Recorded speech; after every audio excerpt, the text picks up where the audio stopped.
The right to offend is not some pesky little part of freedom of speech that we have to put up with. It is the heart and soul and lungs of freedom of speech.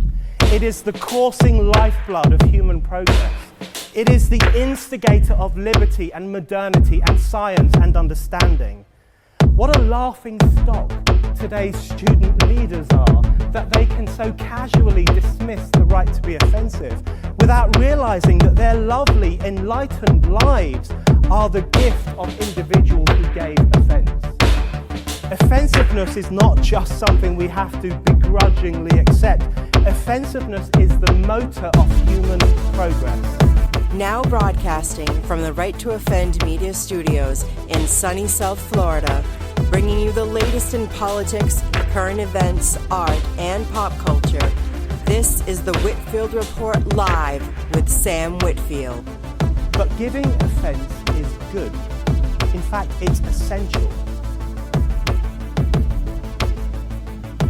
Happy New Year, everyone, and welcome to the Whitfield Report here on Right to Offend Media.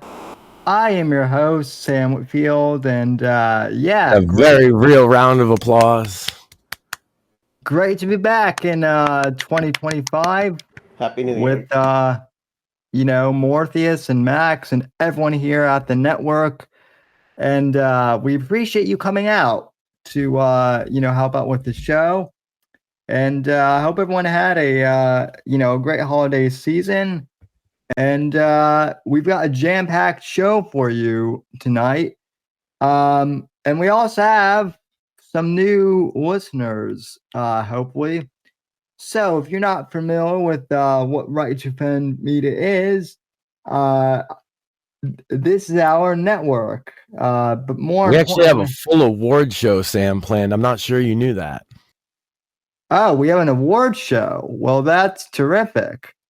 Well, before we get into the awards, though, I've got this really, speaking of things that should get awards, I've got a video that Max made a few years ago that explains what Right to Offend is. And it's actually taken from a speech done by Brennan O'Neill.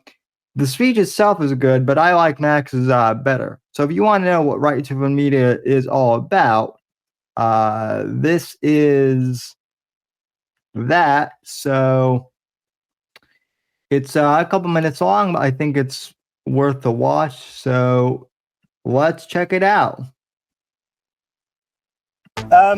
700 years ago,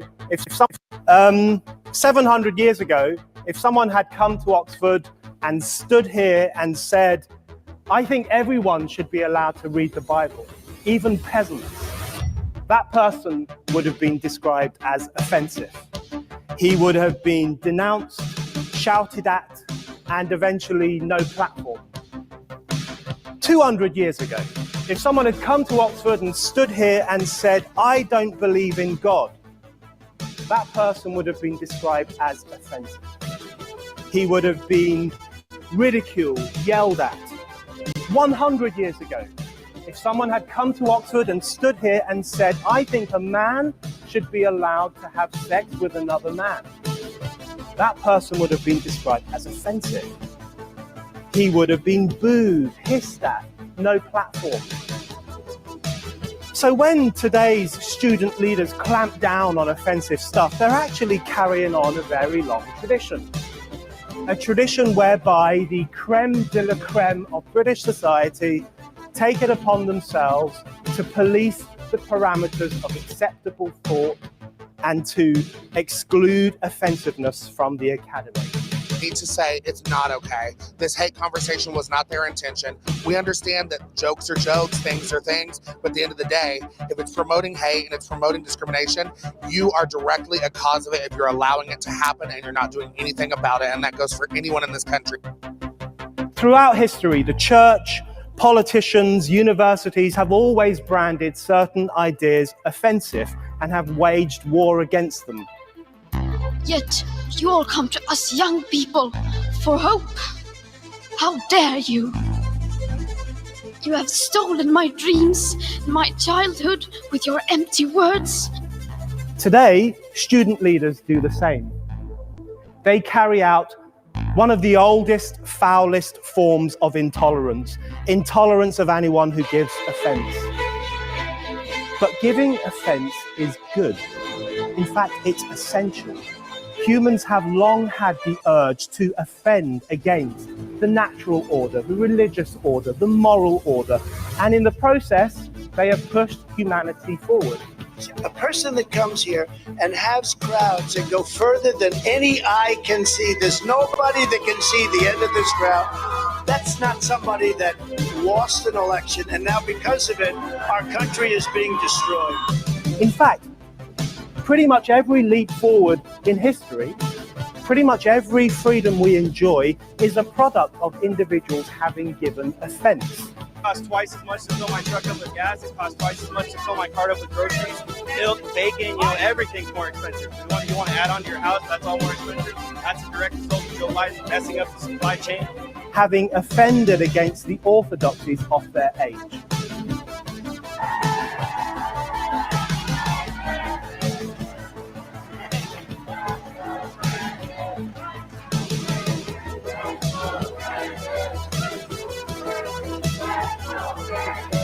Offensiveness is not just something we have to begrudgingly accept. Offensiveness is the motor of human progress. Donald J. Trump is now president of the United States.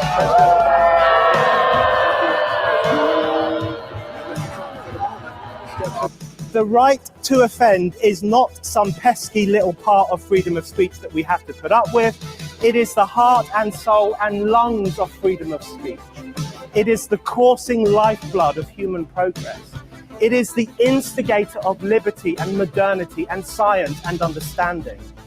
What a laughing stock today's student leaders are, that they can so casually dismiss the right to be offensive without realizing that their lovely, enlightened lives are the gift of individuals who gave offense. I know what some student leaders will say. Oh, but our no platforming is about protecting individuals. We only want to protect women from misogyny and black students from racism. So our intolerance is progressive. Please, how progressive is it to say that female students are so fragile that they can't cope with seeing a pair of tits in the sun? No, without falling apart. That doesn't sound progressive to me. That sounds paternalistic. How progressive is it to say that black students need these wise white student leaders to protect them from harmful ideas? Because that doesn't sound progressive to me. That sounds neo-colonialist.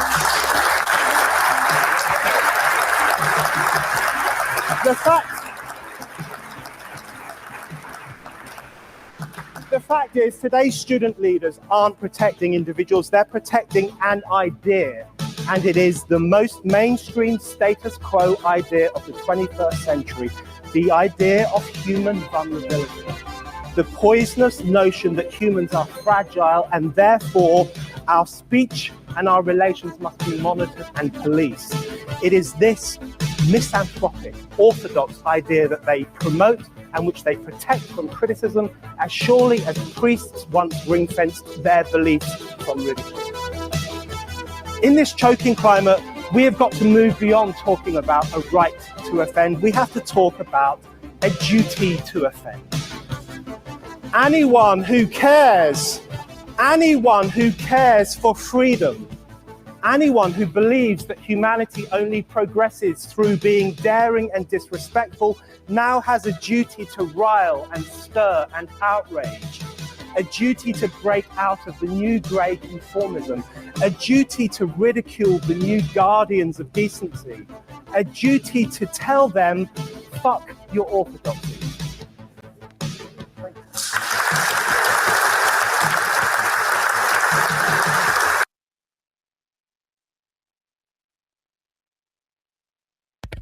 Alrighty then. So that is basically what the concept of right to offend is as an idea. Yeah, I came across that speech a few years ago. I don't even remember how.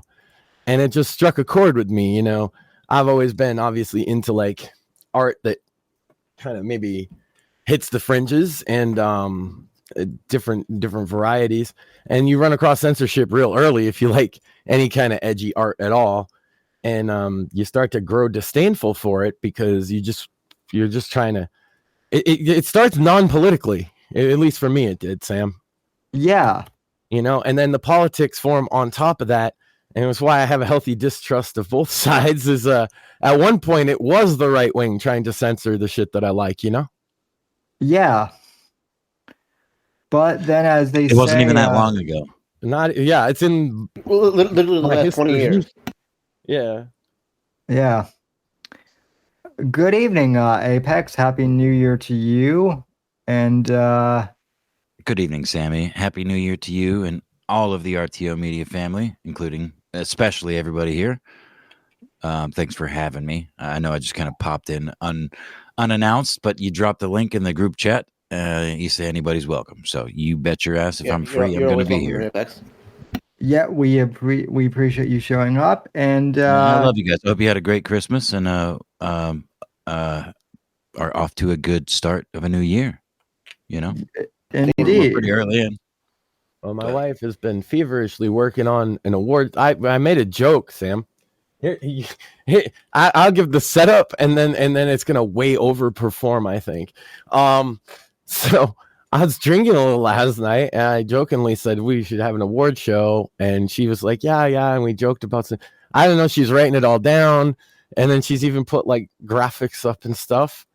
And so yeah, there's a couple that we might even want an audience poll on, I believe, too. Ooh.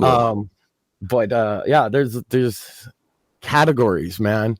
It's crazy. Man. What kind of awards are we talking about? So they would be the first annual Right to Offend Media presents the Tim Awards. Yeah, or the Timmies, as we could call them, like Timmer, like that kind of exactly. Yeah. Oh, okay. Yeah, and why it's it's because if you listen to Bits and Bones, guys might know Tim. Tim kind of got me into podcasting, and I thought it's a nice way to honor him. Also, it's a really funny name for an awards because somebody's going to say, "Who's Tim?" And it's just some cool dude I know. You don't know Tim? Yeah, you don't know Tim? He's dope. Yeah, he does the show. You should listen to it. Yeah, nobody knows who Oscar is, and yet we Exactly. I figured you get that nice, strong name that nobody has any idea who the fuck it really is anyway. Yeah, so the Timmy. It's also so close to the like tism. There's a lot of like play. You know what I mean? It's good. I like it. Yeah, it's a solid name that doesn't mean anything, and that I think is a good foundation. Exactly. And that was the kind of thinking. Is I was drunk, I was throwing away bad jokes, and then she started coming up with serious, like, okay, well, if we're going to give awards, we should be nice and give some awards to people that deserve it. And I was like, that's a good idea. And then Max and I come up here, make a joke out of it. And she's got like artwork, and like she's like, oh my God, am I going to finish it in time for the show? So I was like, this is like a cocktail napkin joke idea that she's put way more effort in, and she's worried and nervous. And I think that's hilarious. God bless Maxine. It's adorable, and I love it. So that's why I love it. Go ahead. Yeah, you whenever you're ready, we can do that. But I know you had a whole show lined up. You didn't even know about the awards, Sam. So what else we got going on? Well, chaos. Yeah, chaos. In the right-wing party, right? Anarchy. Mayhem in the streets. There's chaos, in the political world, and then I hate to say it, but it seems like 2025 started with a literal boom, at least in. I'm glad it's you that made that joke, Sam. Hold on, you guys. He's the only one of us that could get away with it. Well, hold on. I would. Say that you could too. Yeah, no, all of us would say that joke. I'm just glad you did. That's fair. But what honestly, I only learned about the boom after the shit on Bourbon Street. Yeah, I was saying to this just before we went on. There are two separate incidents, Sam. There was a terror attack, and then there was an explosion involving a Tesla that we're not sure exactly what happened. Kind of get deal. I don't want to say it didn't even blow the windows out of the Trump Tower that it was parked 10 feet in front of. Like the Tesla Cybertruck, like withheld so much of the explosion that it didn't actually do any real damage to any of the. Oh my God! It's an inside job from Tesla to show how durable a Cybertruck is. That's you know what? Kekius, I would not put it past Kekius Maximus or whatever the fuck he's named himself on Twitter recently, after calling all of us fucking subtards, after switching to our party like fucking 3 weeks ago or whatever, you know. So yeah, I mean, anarchy in the political social media space. It's been pretty fun. I've actually very much enjoyed fucking with people, but I do not want to minimize the loss of life. There was an explosion in a Tesla Cybertruck, but on Bourbon Street, dude, there's a bunch of fucking like people. 15 confirmed dead the last I had checked. And even more injured, like severely. It's another and again, the quick headline I caught right before we went on air from Yahoo, it was through Fox News, said that he was like ISIS inspired or whatever. Well, he's got a flag hanging off the back of the fucking truck that he was driving, and it's like it's an ISIS flag effectively, and he but confirmed an immigrant that crossed Eagle Pass like 2 days ago. We don't know if this is connected to the Tesla thing, which is, again, I believe in Texas, and it's a completely separate incident. See, people are already conflating the two because it's like it's January 1st. Yeah, Sam, we just all woke up from New Year's like, yay! Oh wow, okay. Well. To be fair, Max, before you told me that they were separate, I thought that they were this. I thought a lot of the news is even confusing. Like just scrolling through social media because they mega cover like one of these events. They're mega covering them both side by side, and that's like the new, Elon Musk world. I mentioned, Sam. I did a video a couple years ago about the dead internet theory, right? When it was very unpopular, actually. And it was right at the time that Elon bought Twitter. And one of the things going back, because I want to remake that video now, looking at everything that's happened since. And one of the things going back that I said in there is their biggest fear is that the bot farms that they're using on Twitter, they're afraid he's going to not turn them off, but turn them on for his own ends. And Sam, until everybody went nuts at Elon about a week ago, I was like, I can't make that video because my conclusion to the video, Sam, you see where I'm going with this, right? Is that he did turn the bot farm on for his own good, and it's worse than ever. Of course, yeah, he's literally turned the site into what it was before he bought it for his own sake. But even more than that, it has bigger tentacles and it has more AI built in. So it's like a way more sinister version of what it used to be. It's even more centrally controlled. Yeah. It used to be like a farm of fucking liberal libtards. Now, but a week and a half ago, I felt that saying that out loud would have gotten me run off like a leper. I saw a video of him at Mar-a-Lago around the time people were getting banned like crazy with him and his phone in front of his face while Trump is doing his signature dance right the fuck next to him in front of a bunch of cameras before Elon's like, oh shit, and then puts his phone in his pocket. But I wanted to say, given Elon's propensity his fervor for hiring, immigrants to do high-level jobs, it would not surprise me if that whole Tesla blowing up the Trump Tower was an Elon job, because it was clearly someone inexperienced on an H-1B, hired to do a high-level job that, fucked up because they weren't a white American. I don't know. I'm sorry. I don't know what the point of that was, but it was that's the funny thing. Really is he's being very autistic on the issue, in my opinion. And so are other people, but they're doing it as a reaction to him, so it's funny. But like, the H-1B visa thing, we all know, we probably want some of the fucking high tier people from other countries, and of course we do. Trump has said, and this is the reason I got on board with Trump before a lot of people even got laughed at about it, was Trump talked about this issue. He's the one that brought this issue into the mainstream, talking about it needed reforms.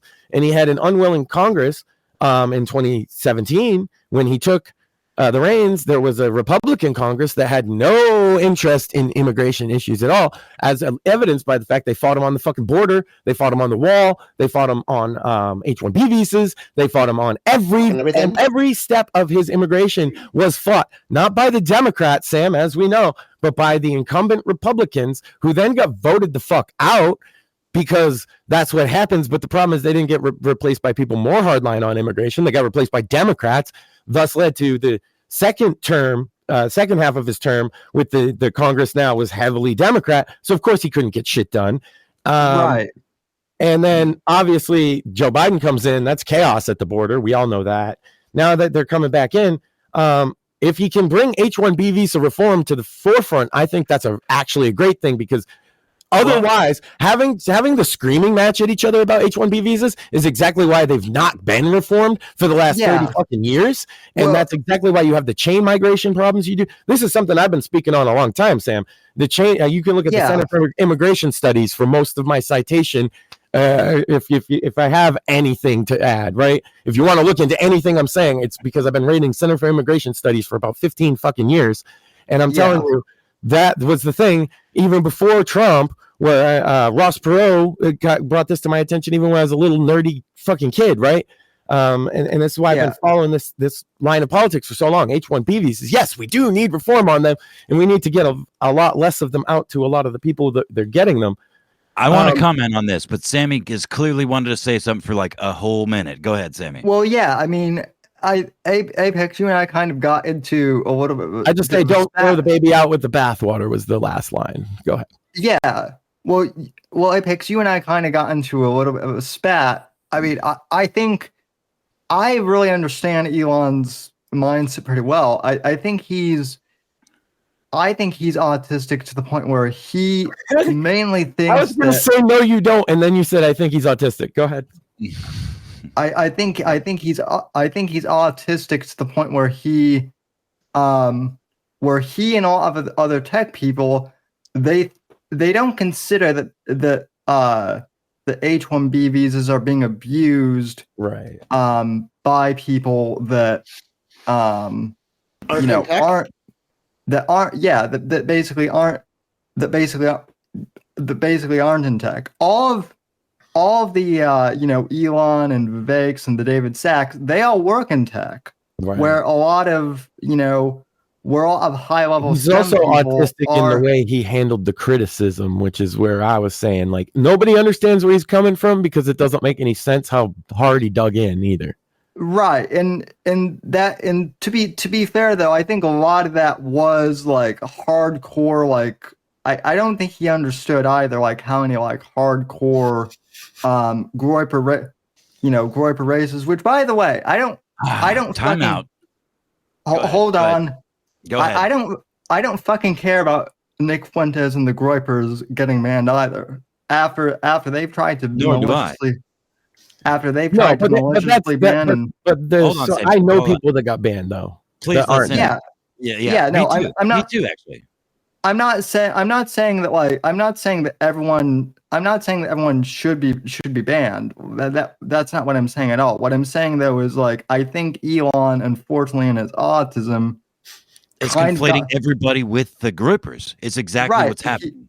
Everybody that disagrees with him is a racist, horrible, fucking blah blah blah. Sorry, you're the worst person in the chat. That's what it is. It's the mentality that every streamer gets. It's the mentality that every locale gets. Like, where the worst person in the chat, it's okay to ban them because they're the worst person in the chat. And then there's the next worst person in the chat. And if you defend the banning of the worst person in the chat, then you're part of the worst person in the chat. And I'm gonna ban you too. And he's doing exactly that because he's an autist. Exactly. Yeah, and to be honest with you, I'm sorry to cut you off, but I want to say this because I keep forgetting and then remembering as we're talking about it. But all Elon, I think, really did is made people look into the H-1B thing more so than most people really cared to, because he was going so hard on it. Actually, most people were just waiting for Trump to come in and tackle. Like I said that I was kind of bowing out of the conversation because I was sick, one, and two, I have kind of a moderate position, and then three, people are talking about it. I guess that's good, but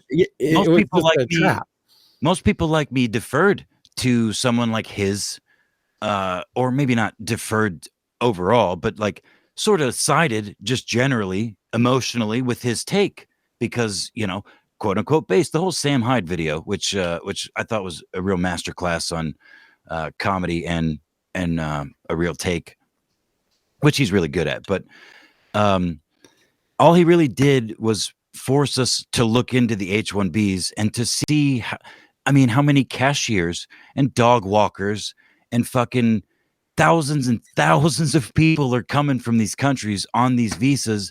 They're not high level fucking anything. Which you can watch a speech of Trump talking about, to bring that to attention in like a few years ago, 2009.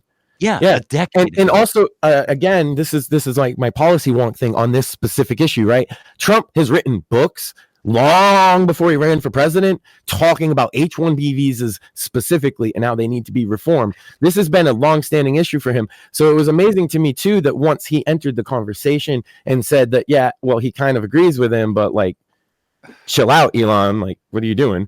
Because he's written books on the issue, and he knows that the H-1B visa system is abused. He's talked about chain migration. The first time I encountered the concept of chain migration was in his book. I believe it was America First.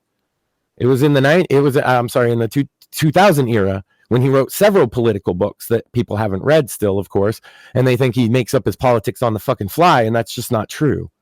And so the H-1B visa issue is when Trump announced, and I said he was going to win, a lot of traditional, and Sam experienced this too, a lot of traditional conservatism said no way, but it's because he talked about the H-1B visa issue, and it's because he talked about fucking immigration in a way that they were unwilling to, but the average working class guy talked about it like that every day, because outsourcing and immigration combined ruined my generation's prospects for manual labor in this country. It's meaning that you either needed to go get yourself into a college debt degree or hope that you can get into the few trades that are left.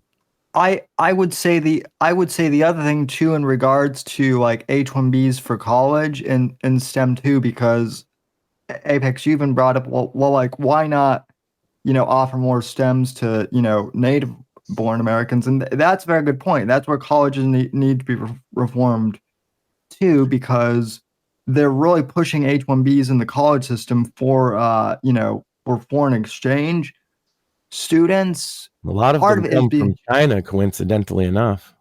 Yeah, I mean, they really showed their face, Vivek and Elon, their whole take. And you could argue that they're trolling to some degree, but their knee-jerk reaction to this shit and the way they responded kind of shows their take. They have no fucking idea what the real American experience is. No, this is the typical problem I have with libertarians, right? Obviously, me being kind of like a long-haired hippie type, right? You'd think that libertarians are great, and in some ways they are. But like when I come into conflict with libertarians is over stuff like immigration and things like that, where they have this laissez-faire attitude. And I don't know if you come from certain working class backgrounds like myself. Like, here's some background for you, Sam. I've lost a job to H-1B visa workers. I've also lost 2 jobs to outsourcing. Literally had to train my replacement when they sent my equipment overseas to China. Yeah, right? I actually that's getting dicked on both ends, right? I got dicked on both ends. Yeah, I actually saw your video that you made on it, that you made on it 2 years ago. So, and of course that's why I'm into like the Center for Immigration Studies, and they've been tracking it. And I mean, like, the problem's way more magnified than people want to admit. Even the Trump administration is talking about that they're going after like 13 million or something like that. But the number is far, according to the Center for Immigration Studies, the number is far closer to 50 million. Okay, here illegally. Oh yeah, totally. Yeah, no. This is which is something to the effect of 10% of the population. This is one of those issues I think that like no one wanted to talk about because it was like too niche and too well, no, because the big business Republicans, the neocons, this was always my criticism of them during the anti-war time too, on the domestic front, right, is that they like the cheap labor. The neocons were very, very pro-immigration. Yep. They wanted illegals coming across that border, so they did not want to do a deal. And even the George Bush, John McCain kind of broker deal they came up with in 2008, which, by the way, is the one that said to build the wall, which it was already on the books before Trump was fucking president. That's why he could executive order that shit. Dummies that don't know this. But I thought the wall was the only win in that whole package, because the rest of it, like, you want to talk H-1B visa reform, whose fault is that? That is the Bush McCain bipartisan immigration reform bill in 2008 and 2009. That was then carried over by the Obama administration into what we call the Dreamer Act, or the Dreamers or whatever, right? Yeah, this didn't happen yesterday, and I get it that we've been flooded under Joe Biden to a degree, like way more than even that. But like the problem was already here.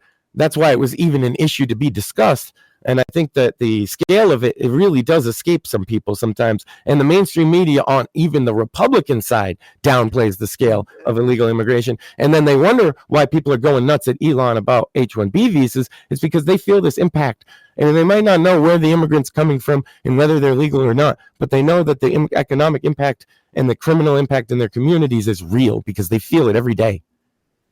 Yeah, that's what I'm saying, though, is that's where Trumpism really came from. That's the core of it, and he knows that.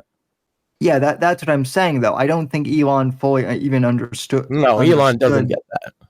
Understood that. He's still he's still like some of the liberal policies. So he comes in and he thinks he's this like maverick outsider, like a fucking lefty's never changed their mind before. And I'm sorry, but if you voted for Obama twice, I have a very little trust in you. Also, he made a lot of money out of the Obama administration. Yeah, and he continues to make money, and he only cedes to make money significantly more by endorsing Trump this go around. He's an autistic. I don't know. It's hard to beat that deal he got from Obama. That's what made him. Come the fuck on, man! Like, come on. I'm saying it is approaching that territory, but man, it was hard to beat that. Is what I'm saying. The lefties want to come. Oh, he's cozying up to Trump. Republicans are sold out. Well, Elon Musk was like his bros with Obama. He built Tesla, SpaceX, and the PayPal empire on Obama's like the stimulus money, right, Sam? Well, to be fair, PayPal was more massive payouts.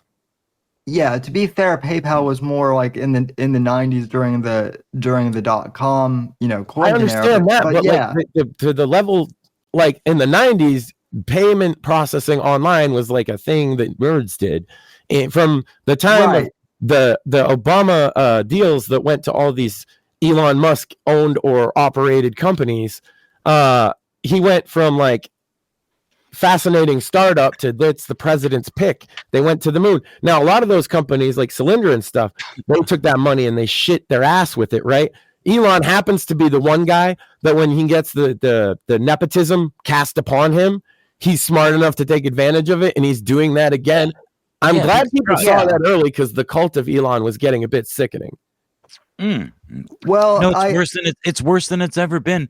And see, Sammy, you described our little chat on or back and forth on Twitter the other day as a spat or however you worded it.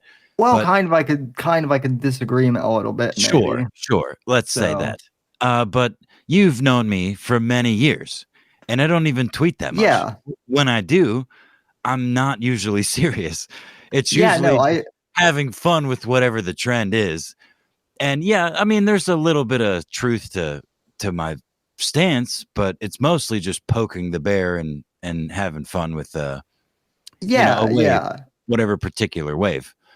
But go ahead. I just think it's funny because Trump was talking about H-1B visas like back in June, and no one really paid attention. But I think, to speaking for the everyman, I think the problem is the endorsement of Elon putting such a strong foot forward and, being the owner of the quote unquote free speech platform on the internet, the one. He spent $40 billion on the fucking thing to make sure that it was a free speech platform. And then on Christmas to come out and say and it wasn't something he tweeted. He was endorsing a tweet by another guy. Cause I saw you say you couldn't find the original tweet. It's because he was endorsing something somebody else said. And people were like, wait a minute. Oh yeah. And then he just double, triple, quadrupled down and now he's Cuckiest Maximus with a fucking frog avatar and telling people we've seen this meltdown a million times. It's just never been the richest guy in the world before, right? Exactly. This is the basic bitch lolcow story arc that he didn't understand. Like the first time he's a meme lord. Guys, I'm one of the crew. I'm so cool. And the first time he got the criticism from the worst person in chat, so to speak, like I mentioned. Yeah. The worst person in chat. He shrugged it off a little bit the first time, the worst person in chat, and he's like, no, that's not true. And then the next thing, the third person, worst person in chat is saying it, and now he's like, liar, you're a liar, you're a lying liar, liar. Show me proof. Where's the proof? Where's the proof of my liar? Show me the proof. To a fucking account with 300 followers. Laugh at the fucking nerd for real, and he deserves it for that. Yeah, and if he's a smart man as everybody wants to think he is, then he'll take that on the chin and maybe learn something from it. But the reason he's so tone deaf on the issue is, yes, he's not impacted by average working man is impacted the same way, where they either have lost a job to an H-1B visa or an illegal.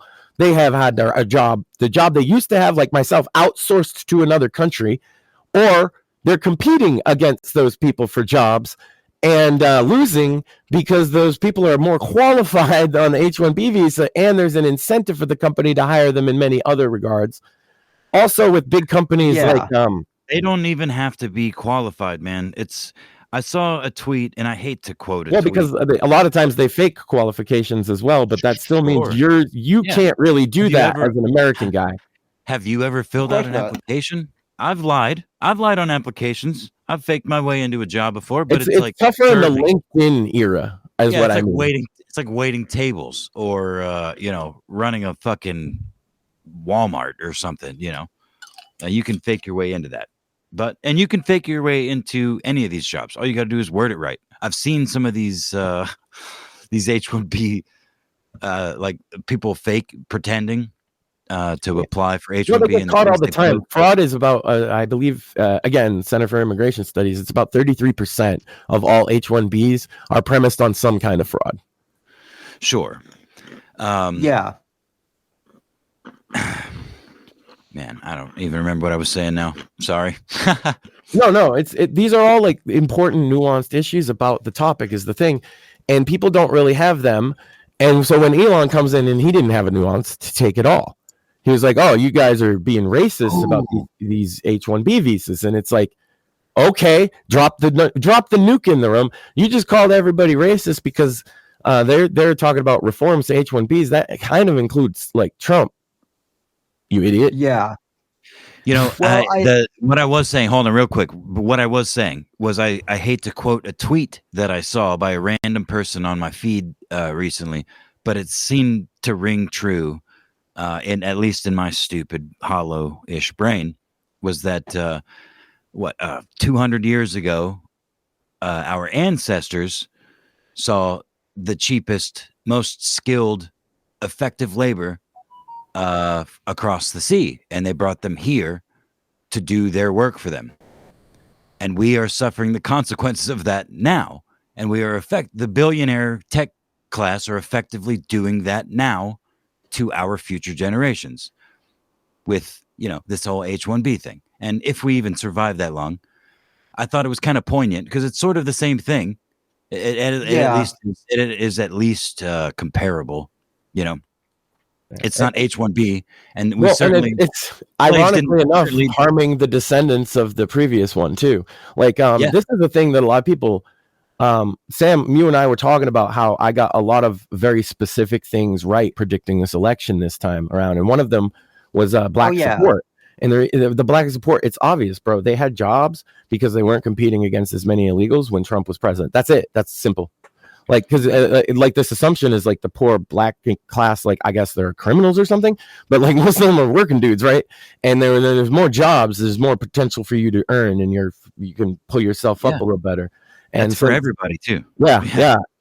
And illegals, you can't just like poor white guy, poor black guy, doesn't matter. You're an American citizen. You cannot compete with illegals on wages. You just can't, because they are paid under the table illegally, and so they don't have to pay taxes, and they can pay a way shittier wage. And they are required by law to get a ever rising minimum wage forced on that employer. They can pay that dude literally half. Yeah, and not to mention they live in a 3-bedroom house with 7 fucking people, paying a mortgage and collecting Social Security on dead people, and fraud again. I personally know people that live in this country like that, and they're more American than some of the Americans I know that are like born here. They've frauded their way into being more American. What I'm saying is the company then is not only is it beneficial to them to hire you at half the wage. Think about this for 1 second. But Obamacare exists, and you don't have to pay an under-table employee's Obamacare, do you? He doesn't exist. Nope. Right. So they save so many fucking. They don't have to provide benefits. They don't have to treat them well. They don't have the benefit of like complaining to OSHA. So it's a way better deal for these big employers to literally just hire an illegal over you, the legal citizen, that they're going to have to pay twice as much, provide benefits, provide health insurance. And so why do you think it doesn't even matter if they have no experience and you have 1 trillion years experience, you're still going to lose. Mm-hmm.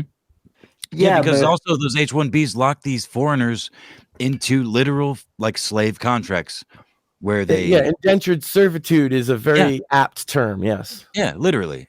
Not all. There's a time limit that they're allowed. Yeah, not all, but there is a time limit that they're allowed to be here, and they have to abide the terms of the contract. Sometimes they have morals clauses in them. It's not something you would want to sign as an American citizen, but you can understand why somebody might want to sign that to get here. It's obvious benefit. Yeah. Fuck yeah. The possibility. My ancestors came as indentured servitude, so I can't really hate the idea of like it's a voluntary slavery. It is, but literally, I'm Irish, so my ancestors literally did this. They sold themselves into slavery for like 7 years, just to come to America. And then some people didn't make it; they didn't make enough money or whatever. And some people went back. A lot of them went back.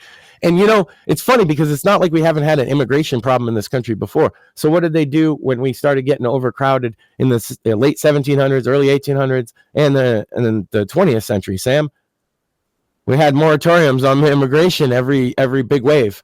10 years, no new ones. And rules about assimilating. Notice that has not even been mentioned or... and the idea of suggesting it, you would get called like a racial extremist. But that is how Thomas Jefferson handled the problem. That is how literally try to assimilate. Notice how the left treats Thomas Jefferson now as a result of, also they don't treat Andrew Jackson very well either. But that's for a different reason. So. He really well. And if anything can be said about Andrew Jackson, that man loved his slaves. Well, that too, but he was against. My point is he was against the central bank, and he warned us about the more important thing about Andrew Jackson. I was just joking about him fucking his hot black slaves. That's all. Yeah. Which is a common thing. You know how hot those black girls had to have been back then? Jesus Christ. And so they dealt with these issues. Like it was obvious, and especially because they had the slavery issue in conjunction. Like people don't realize that you're living co-equal. You have this class of slave, right? That is basically that free labor that we are getting from immigration now. So like the immigration then was different. It was people kind of trying to build out their own thing. But even then they ran into issues very early on with the German population, big migration into like Pennsylvania, early on with the Irish after the English had settled the Northeast and sort of the Central East.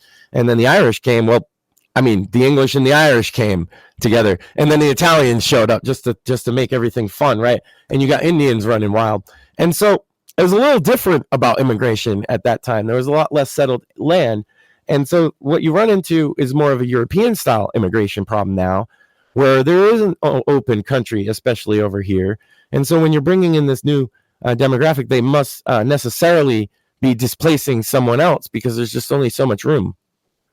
Yeah, well, and not only that, but something that people don't tend to conceive of. I don't know how many of you in this panel or you listening know anyone that's born and raised or from India. Like, yeah, they're often really smart, and their parents are often doctors or engineers or some crazy, rich STEM thing. But they come from what's called a caste system. Yeah. If you've ever seen them at a restaurant with a server that isn't prompt enough or does something wrong, or in any sort of service environment at a hotel's desk, they are.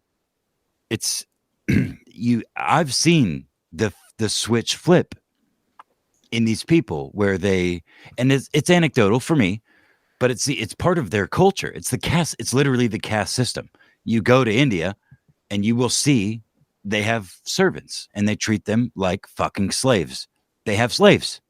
It's a slave sort of. They just call it everything. And though it's technically abolished, this is the thing people don't understand is that that's still the culture. It's only been abolished for about a generation.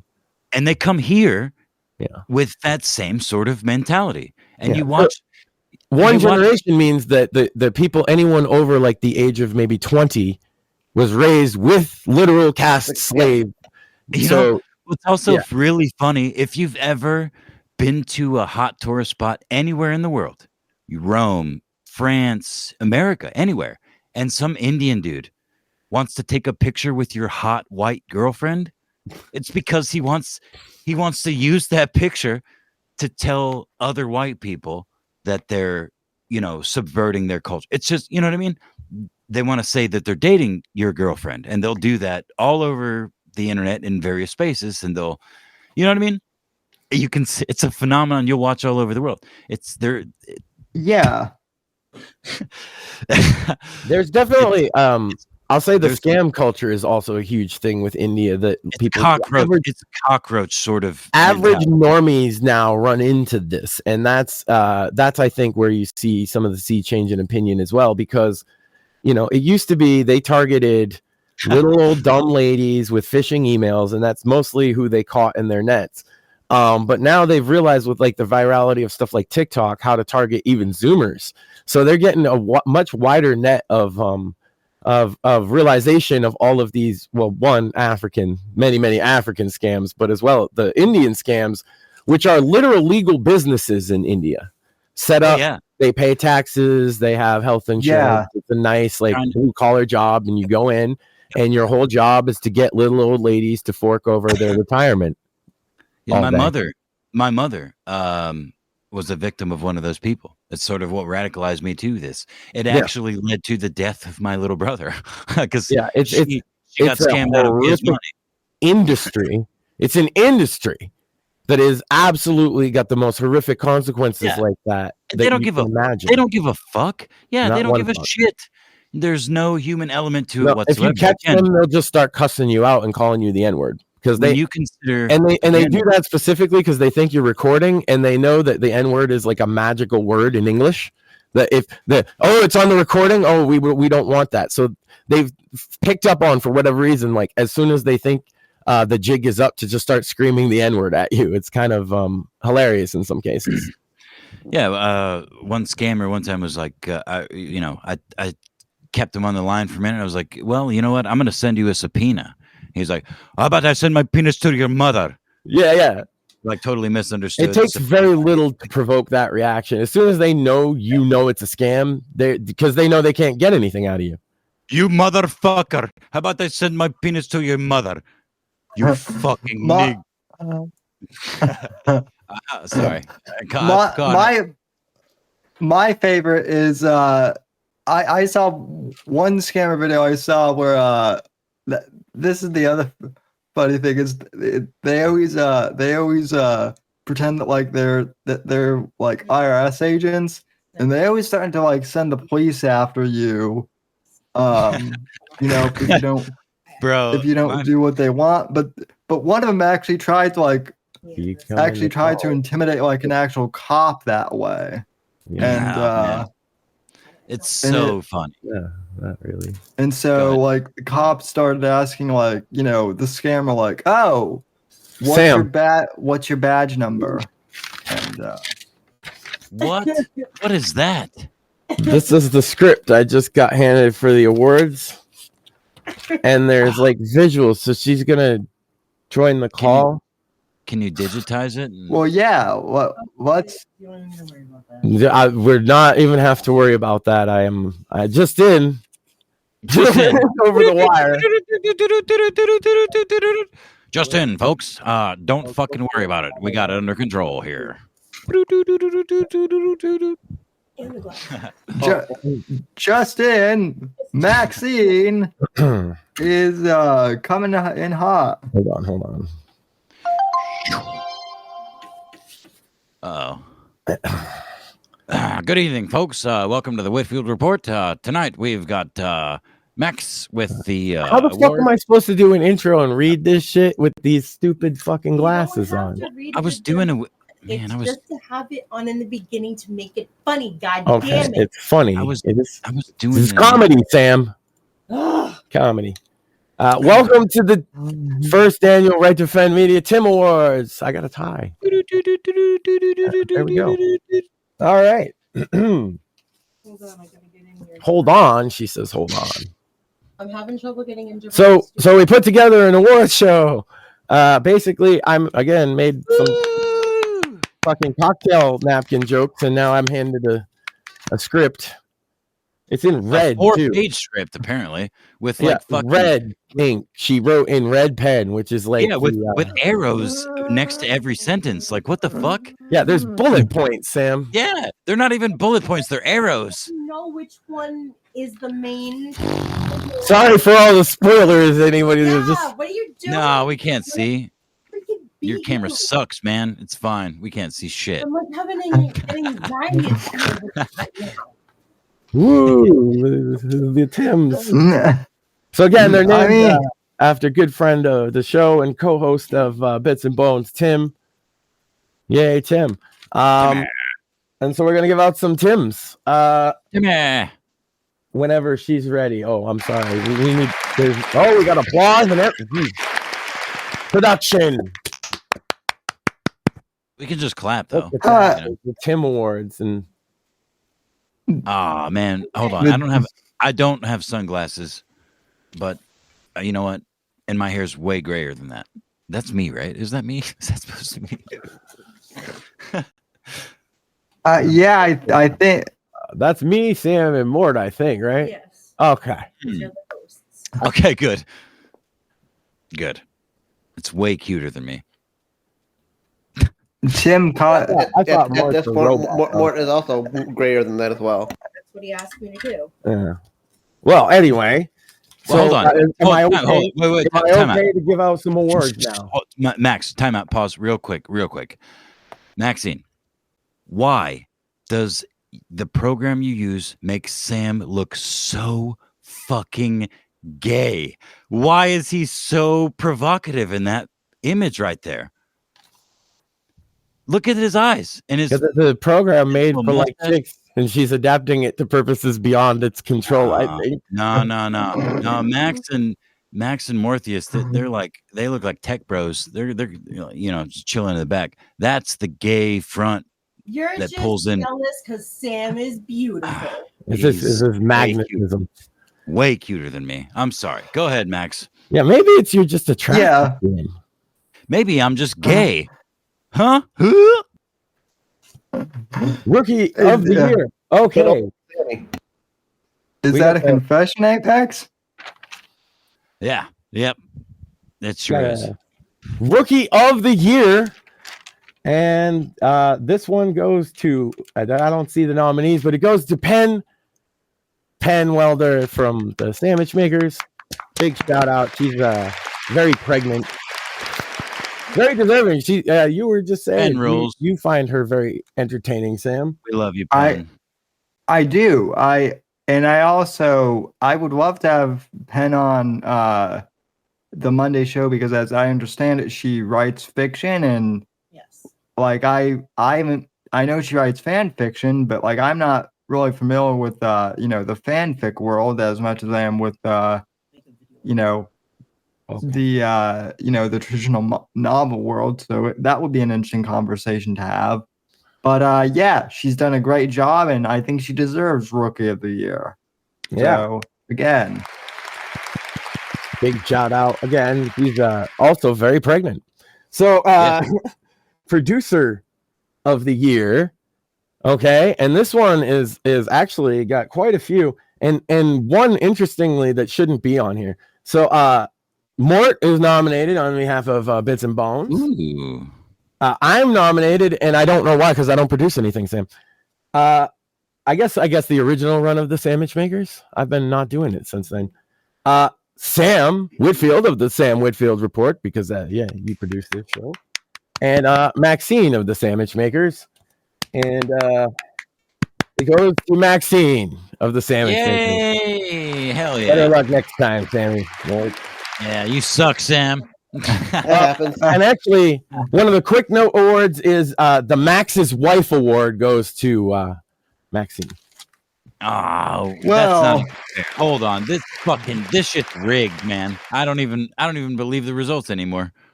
Yeah, it was a hotly contested category. Most Improved Host Award nominated is Maxine, Mort, Sam, and me. I don't know what I host. See? How did I get on that list? And co-host. It goes to Mort, actually. Mort would be co-host, right? Wins the most improved host.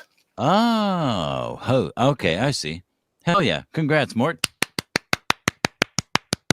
Indeed. And the best co-host award goes to Tim. Tim, really? How's Rob? He's winning a Timmy. So Tim gets his first Tim. Big shout out to Tim. Everybody let him know. Tim. Oh, there was like a whole list. Max, Penn, Tim, Joe, Mort. That's yep. Okay, we got Ranter of the Year, Max, Maxine, and Mort, and it went to Mort, which is probably fair. Yeah, he's winning. He's picking them up. So I didn't get a rant. I didn't even get a nomination for the Rant of the Year award. This is negative. This shit's rigged, bro. I'm negative. Telling you, rigged. That's the one Sammy's offended over. I'm not even sure how the winners got picked, to be honest with you. I was asleep, so. No, you were helping me. You were just very drunk. The Women's of the Year award. The nominees are. I'm not even in that one. Fuck, Elliot Page, the 4B Movement, TERFs, Bits and Bones, and the Sandwich Makers. And the Sandwich Makers win the Women's of the Year award. Better luck next time, Bits and Bones. This shit's rigged, man. This is the most rigged award show I've ever seen. Wait, is Maxine calling Bits and Bones a bunch of women? Because that's what it sounds like to me. I just read the nominees. No. I just want this to be very clear. And he told me that I could say this. He might have been drunk, but he said this. That was his nominee. Oh. Oh, okay. So we're women. Congratulations to our winner. Biggest Loudmouth Award. No. And what? Skipping that one. It's not a skip because I want people to know if they're going to vote on it, right? They should know who the nominee. The biggest, yeah. So put up a poll if you can, Sam. I don't know how to do that. Unfortunately, there is no one on Rumble, so we can do it the old-fashioned way, like one chaotically put one names chat. in chat, and we'll just like decide who won. Man, I swear I've done a few of these things, and I don't think I've seen my name yet. But go ahead. And biggest loudmouth is Penn. How did Penn even get nominated? That's bullshit. You. Maxine. Oh, hold on. Now, and hold on. Maxine is using drunk Max as leverage here. And I don't like it. I already see it. That's been 3 times in the last like 30 seconds. She's like, you were drunk, but it was you. You did that. It was you. Come on, Maxine. Just own it. It's fine. I was told there's a council of some Nominate- kind. The one Nominate thing your about Max friends. is that when he gets drunk like that, The Council of Drunk Max. Okay. Well, yeah, those are the nominees. Penn, Max, Maxine, and Mort. I know who I'm voting for. It's not me. Max. Biggest loudmouth should clearly go to Max Mort. is clearly the loudest. I told him to shut the fuck up a handful of times. The last time I was on a show where he was not even on mic. He was like 5-10 feet away, I think. So and then you doesn't shut floundered, up. and then you floundered, and then he had to come save you. So I did. Is that what happened? Yeah. I took a 200 milligram edible that night. So if I floundered, fuck you guys, because I told everybody what was going on beforehand. Regardless of that one, y'all put your votes in chat. Who's the biggest loudmouth? Apparently, I already have a lot of votes. But regardless of that, biggest pain in the ass award is just I'm the only nominee.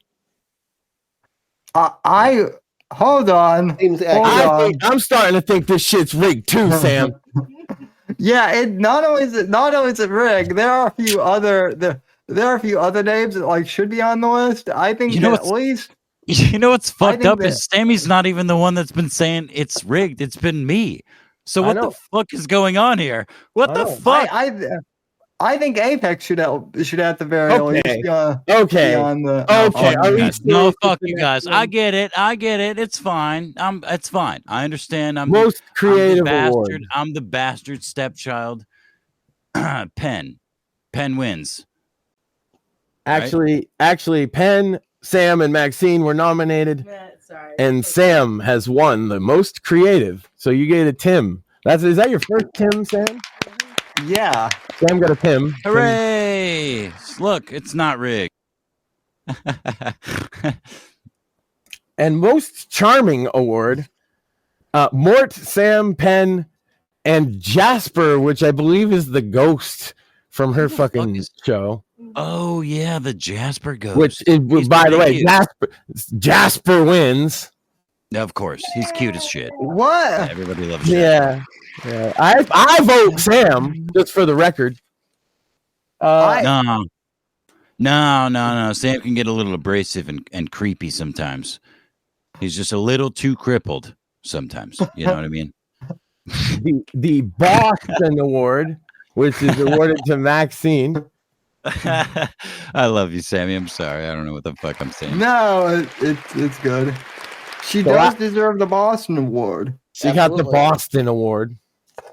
The Pawtucket Award, which apparently goes to me. Yeah, and that one's the one that's fucking rigged and bullshit. Because I don't even have a Boston accent. It's the fucking Pawtucket accent. Fucking close to the fucking Rhode Island. It's not a fucking Boston accent. It's fucking Pawtucket, okay? So I should have fucking gotten that one. So fuck you. Well, guess what? Guess what, broad? To the lames on the internet, you sound like a Boston broad. Yeah, exactly. And I've obviously been making the joke that it's Pawtucket, so they gave it to me.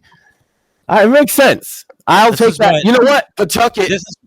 This is why I don't win. I used to love the Pawtucket Red Sox, but they closed down the goddamn stadium. Anyway, Writer of the Year. Oh, this is a big one. And we got a couple big names up there. Steve Stratton, Eric Bishop, Andrew G. Nelson, KZ Howell, and the winner, Sam Whitfield, apparently was unanimous. Well, clearly.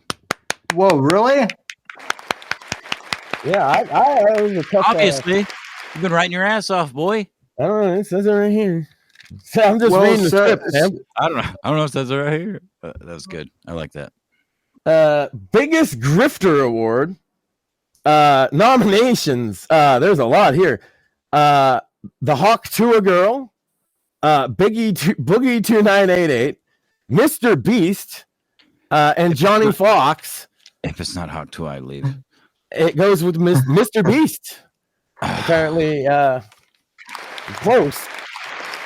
I would have gone with Hawk 2 as well. I think I did. Yeah. I feel like I did. I mean, Mr. Beast is kind of a. I don't even know that much about Mr. Beast other than he like appeals to Gen Alpha or whatever we're calling this generation of kids. That sounds like a big grifter to me, Sam. Yeah. Oh, yeah. Yeehaw. Cripple of the Year Award. This is apparently a vote category, ladies and gentlemen. What the fuck is this award show, man? Come on. Cripple of the Year. Sam, Mortheous, and Tom Cruise is our nominees for Cripple of the fucking Year. What the fuck? Who wrote that? I totally picked that. Okay. Well, wait.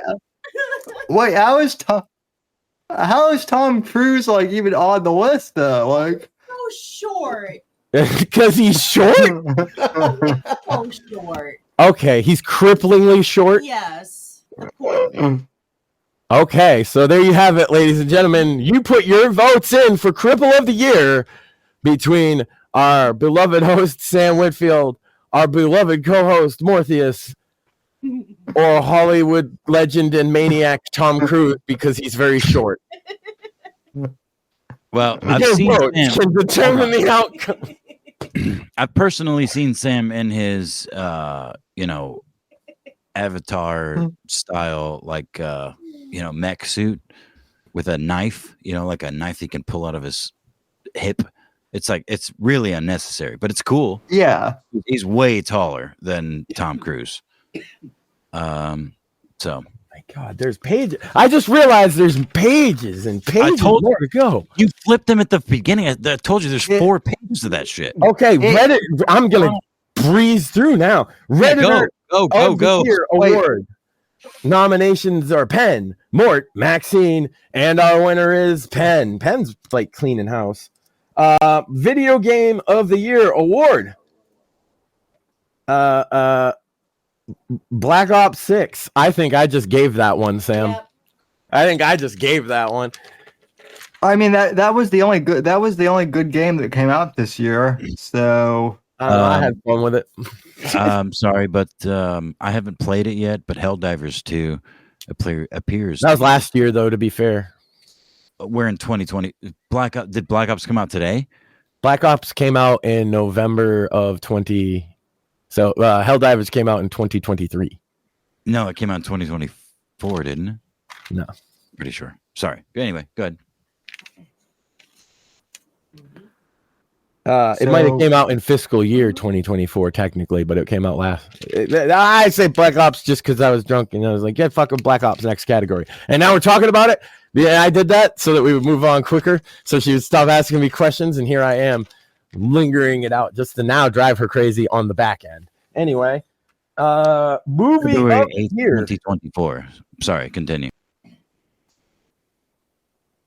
Like there's rules. Yeah, the highest of integrity at the Tims. Of course. How dare anybody accuse this of being rigged? Who would rig an election like that? Fuck's Deadpool and Wolverine, A Quiet Place Day 1, and Terrifier 3, and it goes to Terrifier 3, which I hadn't even seen, so there we go. This is the most rigged fucking thing I've ever seen in my life. I haven't seen any of these movies.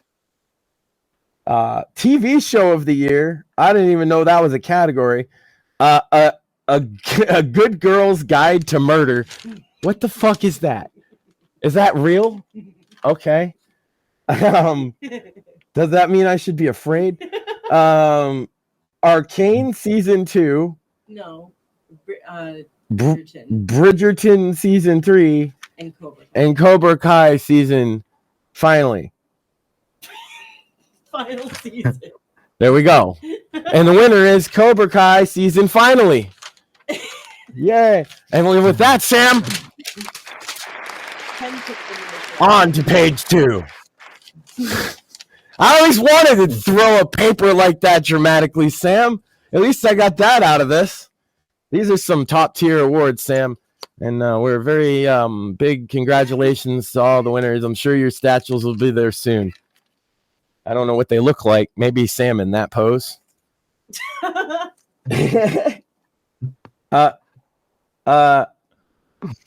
Hip Hop of the Year award, or otherwise known as What Songs Max Liked that came out this year. Reese's America First. Playboy the Beast, friend of the show, shout out. Let's Go Brandon.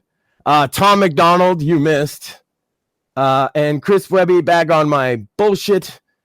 And Necro, Rabbi Holding Guns.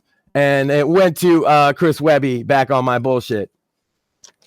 And if I'm in charge of a category, Eminem's never going to get nominated, just for the record. So it is rigged. Fuck that fact. That's fair. Fuck Eminem till forever. Because everybody's gonna be like, Eminem drifting him. Yeah. I don't fuck Eminem. Like New category: worst Kerpo Slop of the Year awards. You can nominate whatever you want for this. Worst what? Well, she didn't finish this part, but it's still in my script, so I'm reading it here. It says worst Corpo Slop of the Year award. Oh dear. And there's no nominations, and I'm saying whatever Corpo Slop you want to nominate could get that award. I would say. Well, you can put them in chat, and we'll move on to worst movie since she's yelling at me. I would say Sabrina Carpenter. Sabrina Carpenter, just generally, just as a person. Yeah. Total Corpo Slop. Okay, worst Corpo Slop of the Year goes to Sabrina Carpenter. Yay! As a human being. Worst movie. His nominations are Dear Santa, Minecraft, Borderlands, and Joker Folie à Dieu. And apparently, beating all that crap is Minecraft. Because it couldn't even sell Minecraft to children. Ouch. That's gotta hurt. Jack Black nominated 3 times, by the way, for worst movie in 1 year. That's an impressive achievement all on its own, Sam. He was his only competition except for the Joker movie. Worst book award goes to the only nominee is Flight of Icarus. Penn and I both. Stranger Things, Flight of Icarus. Sounds like some real personal shit. Sounds like some fangirl stuff. I don't know. Well, Johnny Fox didn't write a book this year, so I think he did. He probably had to have re-released one of his old books anyway. I noticed there wasn't a lot of nominees. It was just that one. I think they were just mad about that book. Worst TV show award. And the nominees are AEW Dynamite, Droom, Agatha All Along, Star Wars Skeleton Crew. I am unfamiliar with all of those, except for our winner, AEW Dynamite, wins worst TV show of the award. Congratulations on your Tim, Tony Khan. There you go. You're a billionaire and you bought a wrestling company and now you won an award. Good job. Worst video game awards. It just says Fortnite. Fortnite, Roblox, and The Sims 4. Oh, Fortnite, Roblox, and The Sims 4. And I don't know who the winner is. It's Roblox. Oh, probably because of all the child predators. Yeah. So congratulations, Roblox, for all your child predation habits have won you that award. Back to regular categories. Now I'm just reading a script. You don't have to read everything. Well, I do. Best art piece of the year. It goes to Rusty Cage, the Guillotine movie, Return of the Guillotine. I must have just given that one out, to be honest. I don't know. It says with the Academy. The Academy gives it to Rusty Cage. The Art for a Good Cause Award goes to it's actually being named specifically in honor of Jennifer Sherm. It's the Jennifer Sherm Award, goes to Who Killed Jennifer, Sick Tannic, as we know, friend of the show. Best POV of the Year award. What is a POV? It's a point of view. Point of view? I know point of view, but like, so who has the best point of view in all the world? No, it's where you write a story as a character that anyone... You write from the point of view of a character. Oh, okay. So it's the Parapants Award goes to Penn Welder. And ready, Sam? Ready? Which, by the way, Penn actually did record some things for her awards, but I don't know how to share them. So I'm just going to make a video and post them later. There we go. Penn had some thank yous or something for her award. She won a bunch. Yeah. Okay, we're on to the next page. You ready for the Tim Awards, the final? It even says final right there. Yeah, let's hear it. Okay, I'm just want to show the camera for a second to make sure it's not just so you see the category, Sam? Okay, don't give all the others away. Oh, sorry. Yeah. Well, you know, I can see them through your potato camera. So faggot of the year. Faggot of the year. And our nominees are Johnny Somali, Hawk to a Girl, Destiny, and Nick Fuentes. And the Tim Award for Faggot of the Year goes to Nicholas J. Fuentes. Woo! Congratulations. It sounds like he worked really hard for that one this year. Yeah, he worked extra hard, I think. Yeah. Least efficient CEO, and the only nominee is the winner, Shmuley. So there we go. Shmuley wins his first Tim.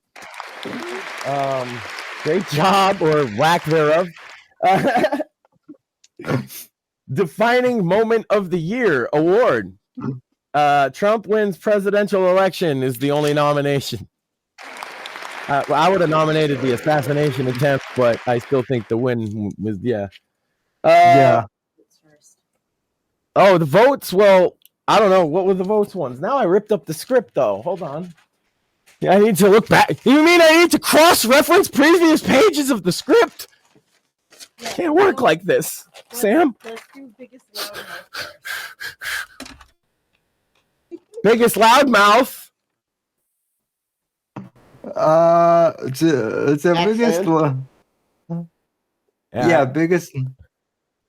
Apparently, that's multiple votes for me now, and no votes for anybody else. So I guess I get that one. What was the other vote one? Cripple of the Year. I saw votes for Tom Cruise already. Tom Cruise. Yeah, I think Tom Cruise. Mortheous, did you have a vote for Cripple of the Year? You can vote just because you're nominated. Tom Cruise. They all voted. Tom Cruise.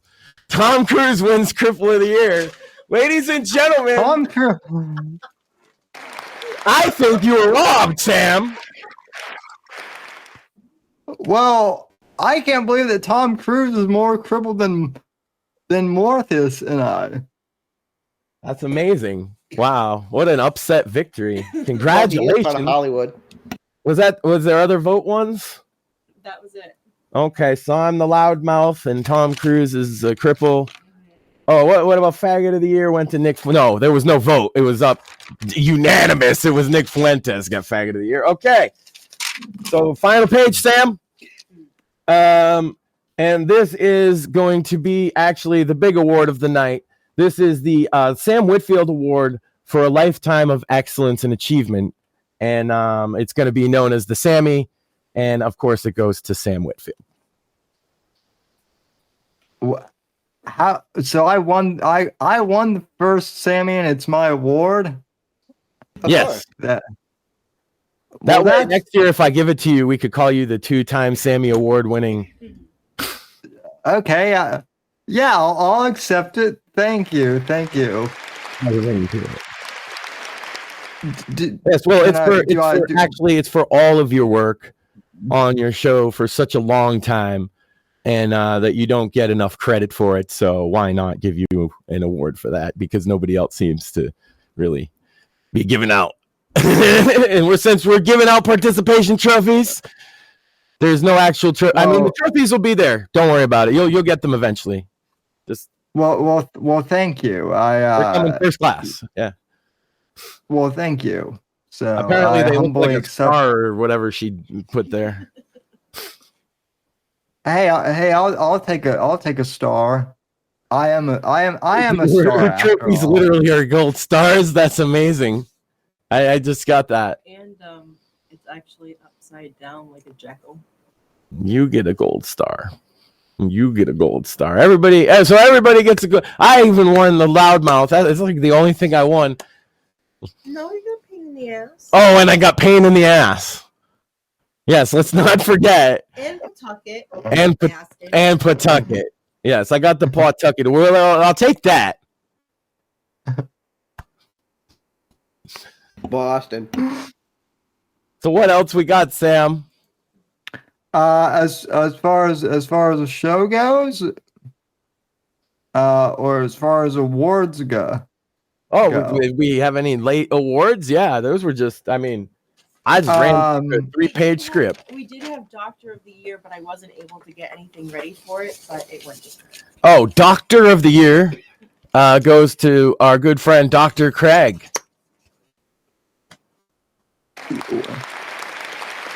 He's a doctor.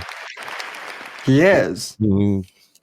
He's also, and he's sick of everybody making that joke, so we're gonna give him Doctor of the Year. Yeah, no, he is the RTO Media Doctor of the Year. I just have to make him an avatar. Yeah, no, and just let you know, Craig, in case you're just in case you're watching this, Dr. Craig, you're not getting away from that title either. He is a doctor, world renowned to me, for one, for solving the mystery of pussy smoke. Okay, that was like, I mean, that's one of those age-old, long-living problems that man comes across, right? And Dr. Craig comes along, bam! Now we know the answer. You know what? Not amazing. I just made a new one. Not only that, but Dr. Craig also solved the mystery. Well, the Doctor of the Year award is also now the Pussy Smoke Award. There you go. It's a new award I just made up. Well, Dr. Craig. That's why that way it's the Doctor of Shame. You're both a doctor, but it's kind of like. Well, if we're going for Doctor of Shame award, I would nominate Dr. Fauci for that. For a while. Oh, that's true. Well, but he has no shame. He's not a human being, Sam. Well, we don't talk about lizard people here. Yeah, that's. I thought true. we agreed. Like, no more lizard people would get too close to home. We kept getting those threatening letters, and they were all like, "Hiss, we're gonna get you if you don't stop talking about the lizard people." Hiss. They threatened to eat Mortheous. I know, and so we were not going to bring that up anymore because the robot men are coming, and Elon Musk is going to lead them against the lizard people to save us. We just got to hold out a little while longer so that they don't eat our children. For sure. Yeah, I mean, I would definitely say, let's see. Oh, who would be the guest interview of the year? I guess. Yeah, so we thought about some of that stuff, but I didn't want to pit people against each other, Even though we nominated a couple people for author of the year, it's obvious we're gonna give it to you. That's not an insult to anybody else. No.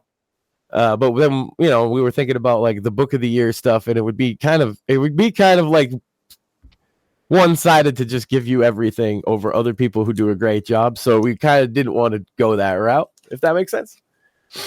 Yeah, totally. Yeah. Instead, we just trash Nick Fuentes and stuff. You know. I mean, well, this award show is going better than the Dundies, definitely. Well, I like it. I like that I could be concise with the script, even though sometimes it was a little mind-blowing what I was reading. Good stuff. Well, that kind of tends to be how the news is these days as well. Pretty mind-blowing. I wore a tie. You did. I'm fancy, Sam. I'm a gentleman too, of culture. See, and apparently these glasses are like make me look like very retarded. No, I think you look cool. You look like Boss Skaggs. Oh yeah, with the Minecraft glasses, totally. Maybe that's too deep of a reference. So,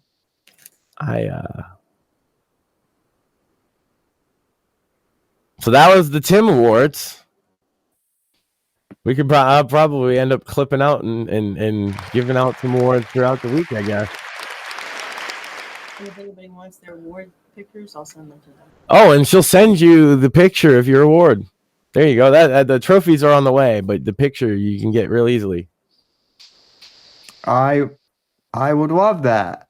So, also, I would like to give out the Stepdad of the Year award that goes to my stepdad John.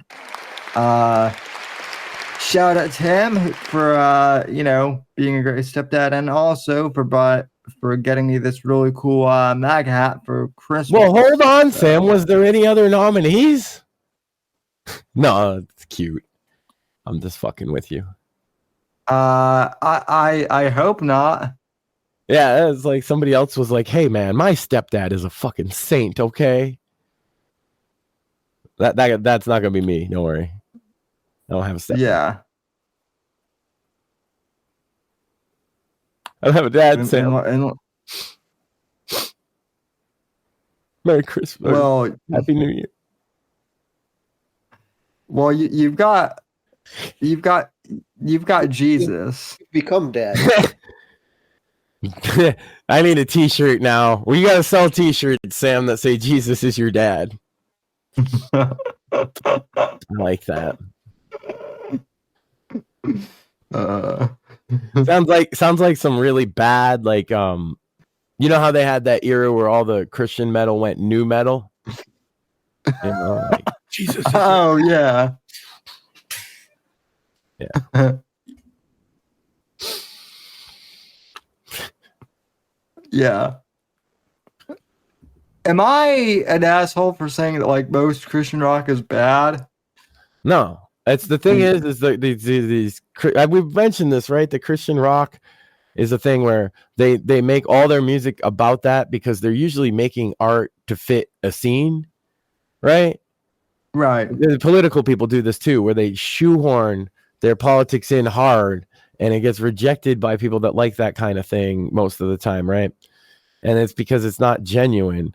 But when you make art as a Christian and sometimes talk about that can sell just fine. But when you get shoehorned or even get labeled as the Christian rock band, people just naturally think it sucks. Right. That's a tough perception problem that those bands have too. It's the same thing with a lot of underground acts in general, right? You get the perception that if you didn't have like a major record label, that you must suck.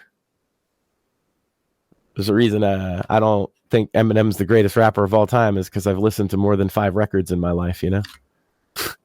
Right. Well, and also like he's not the only white guy that can rap either. He wasn't even like near the first. I mean, I always point to Necro. Necro, you can see him in New York City in all the hotspots, like on video in like 1992. He just put up a video of it because people said that wasn't true, right? And he just threw up an old video he had of him and his brother, 92, at one of the spots where all the MCs would bust, and they were the 2 white kids, and the whole crowd was into it. And they were talking the same kind of crazy murder type shit that Necro's always said, because that's been his, that shit's not new when Eminem came out. That's old hat for the underground. Right. And in the underground scene, the politics didn't really affect a lot of the music too. It was driven to be apolitical and kind of want to stay out of it and sort of kind of libertine. That's true of metal as well, and hip hop and metal. Yeah, that's the general vibe is like you have your politics maybe, but it's usually a distrust of corporate, a distrust of the government, and a leave me to do my own thing kind of vibe. A lot of those people are dragged into politics by like current circumstance too, and that's why they come in with different perspectives than a traditional conservative, like myself. Well, and if we've learned anything over the past couple of years here, it's and we haven't. Sorry, go ahead. It's the everyone hates the corpos, so that's true. Everybody, even the corpos, hate themselves at this point. They're like, please regulate it to death. No, they are. They're begging for it. Tell me they're not. Yeah, no. They are. Yeah. That looks like self-loathing to me. Anyway, Max, it is New Year's, so I have to ask the panel, what are your guys' New Year's resolutions? Or is it too early to be careful with the new ideas I expressed to my wife, because she might go way further with it than I had anticipated, and then I got to wear a tie and read a script. A tie, Sam. We need to prevent. It looks good on you, to be fair. Yeah, with the t-shirt. It's a Space Invaders tie. It's Space Invaders. Oh, like I'm a gamer, bro. It looks very punk rock with the t-shirt. So it's very hot in here. I could. Yeah, I'm not gonna. You're gonna crack a window.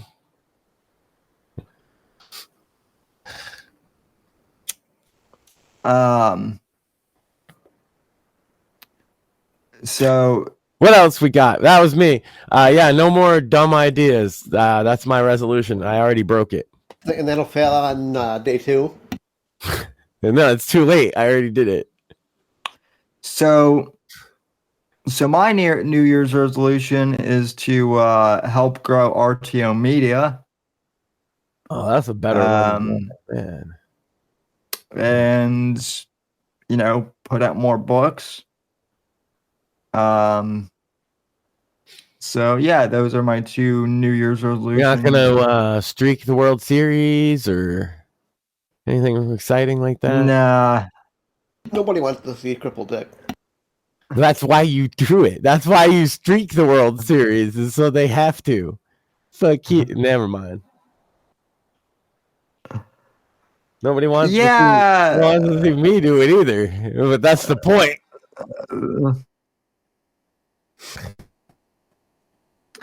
Yeah, how would I even do that in my wheelchair? I mean, look, you just drove. You just go. You just don't think about it. You just keep going and don't let them stop you. So yeah, my goals are to let them go. Yeah, they're just gonna be like, I seen this coming, and you just gotta let that man go. So he's on a crusade. So my goals, like I said, is to help promote RTO Media and put out more books. Mortheous, what about you? To read more books and to help RTO Media. And speaking of, you have been reading more books, as I understand, Indeed, I have. What book have You said you actually stayed in last night. Right now, I'm in a couple of chapters in to Perfect Pawn by our friend Andrew G. Nelson. Nice. Yep. Shout out to Andrew G. Nelson. And I was reading Red Harvest, which was given to me actually by Maxine for Christmas. It's a graphic novel about the Holodomor in Ukraine. And it's pretty good. It's very anti-communist for some strange reason. I would show it, but I left it upstairs. It's got some pretty good artwork though, and it's a graphic novel about the intentional starvation of the Ukrainians by the Soviets. Real uplifting Christmas material, you know? Yeah, well, it's, I guess, a really graphic novel. The heart, the Holodomor. A graphic novel that is against communism, though, that's pretty based, I will say. So yeah, and it spares really no expense. It's from the point of view of essentially a kulak, one of the farmers, and you see his family over the course of a decade until the famine finally takes them all and their town and everything. It's really it's gripping. It's well written. It's well researched. And the artwork is written in a very, it's supposed to be as if the main character's drawing it in his sketchbook as it's happening. So, yeah. Oh, wow.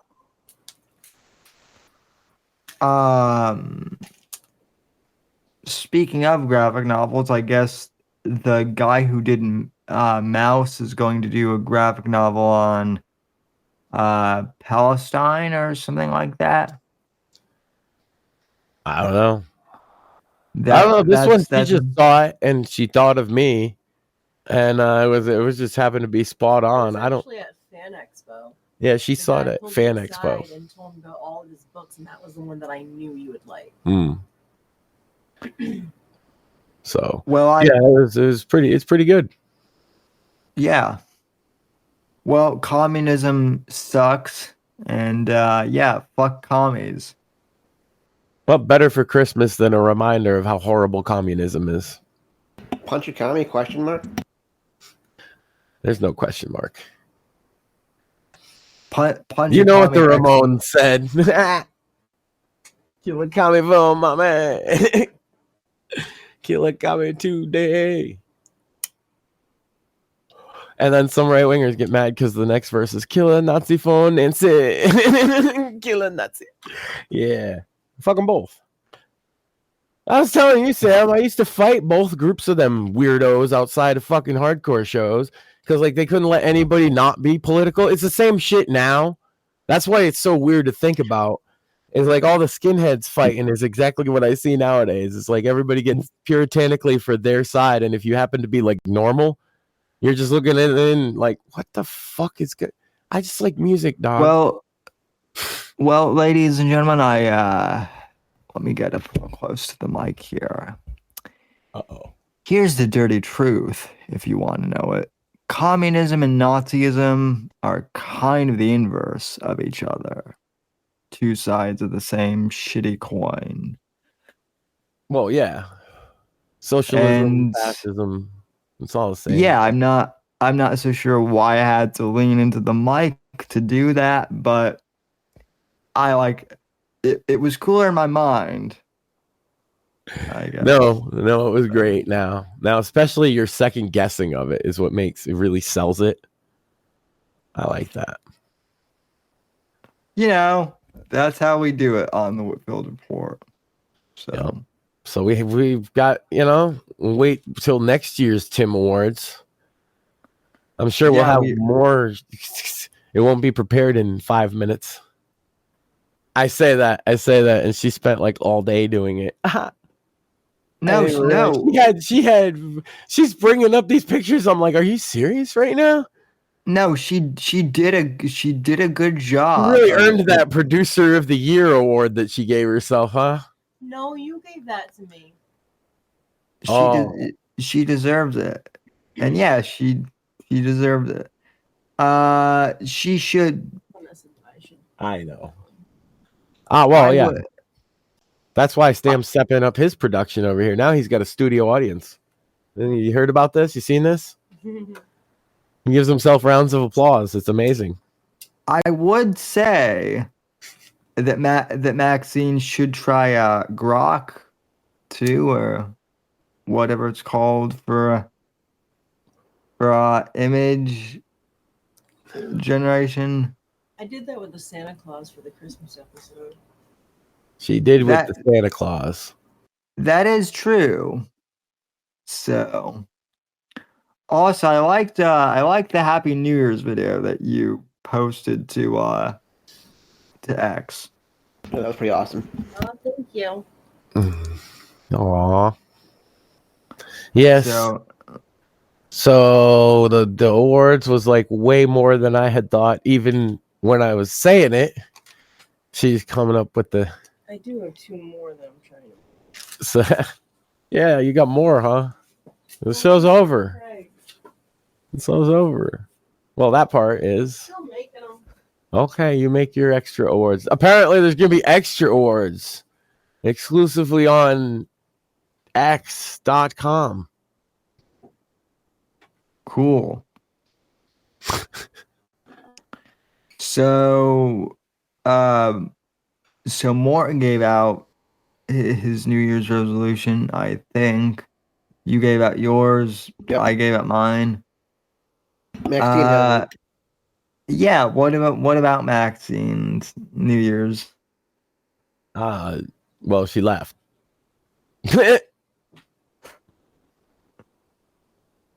So there you go. Maxine, her resolution was to be very awesome to me and do great things and stuff. Yeah. Her New Year's resolution should be not to abuse you so much. So yeah, I know math still. It's fine. No, I won the Paw Tucket Award. You have no idea. That drives her crazy. I'm going to put that up on the wall. She's been trying to tell people for years it's not Boston, and now I got the award instead of her. Yeah, no, she got the I don't even know how. I have no idea where those. This is crazy to me. She handed me this right before we went on the air, Sam.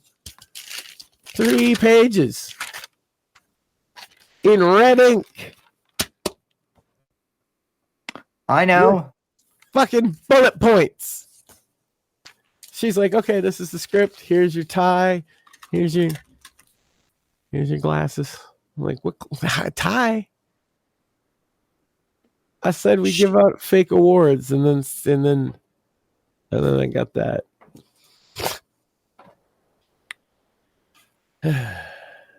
She was it fun at least?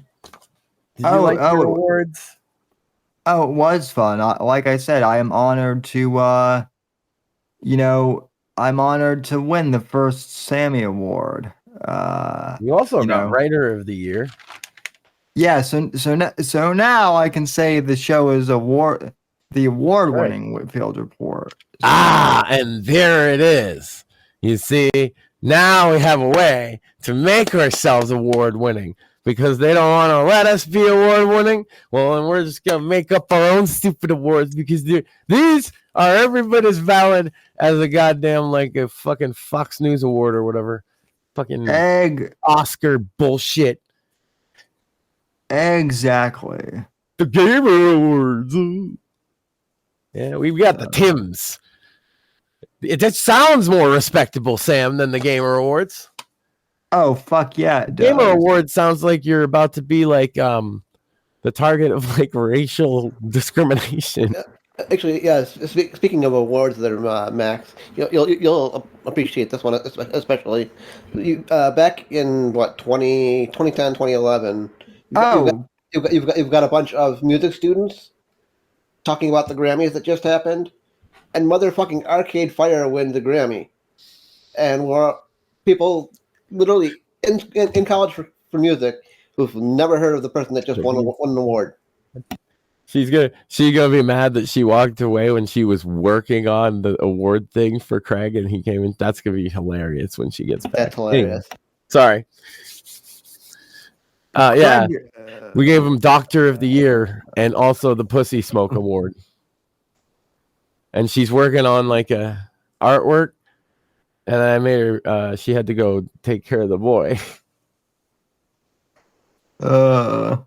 His life. She been stressing over these awards. Craig, I don't know if you saw the award show. She hands me this 3-page script in red ink right as we're about to go on air with bullet points, no less. And I'm like, what? I was drunk. I suggested joke awards, and then she had artwork for all of it. And then she's mad that she didn't have it for the Doctor of the Year award. So I was like, yeah, well, we only have one. There's only one Right to Offend Tim award-winning Doctor of the Year. There's only one Writer of the Year. That's Sam. I thought I was just doing. I wrote Max was here all over the bathroom. Jeez. Tough crowd, you know? Yeah, well... Maybe next year I'll use crayon. Well, you know, it's not like this. It's not like this award show is rigged or anything. It's this is a serious. I was told it was the Academy. Permanent marker next year, Max. Hold on, the Academy of People Who Want You to Go Fuck Yourself.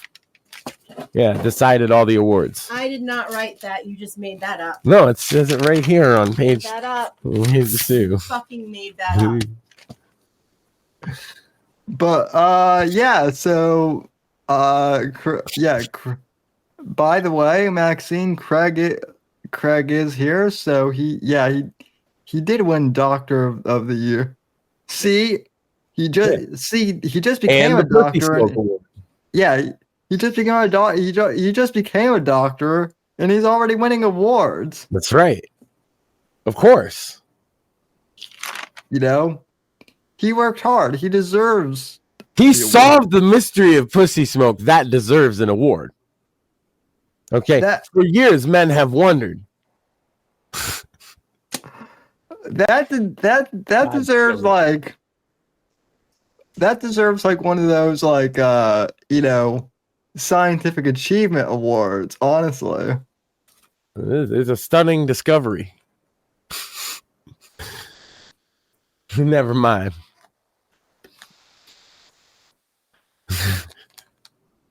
Oh my God, Sam has retreated into a cocoon of safetiness, and here I am big. Whoa. Now he's very patriotic. Yeah, no, Rumble decided to do its rumbling. Yeah. You know what? Rumble's New Year's resolution should be to fix Rumble Studio. To work. Oh, sorry. No, that's fine. They're great. They have stuff that sponsors, and it was nice. And they hosted our award show and our charity stream. So great job, Rumble. If only you worked more often, you'd be the best site ever. Yeah, and also we do have like a fairly good audience size. Also, Craig is right. Ice cream sandwiches, excuse me, do rule. True. Is there going to be an ice cream sandwich makers crossover event at any point? Yeah, because we have the sandwich makers meet ice cream, so you got ice.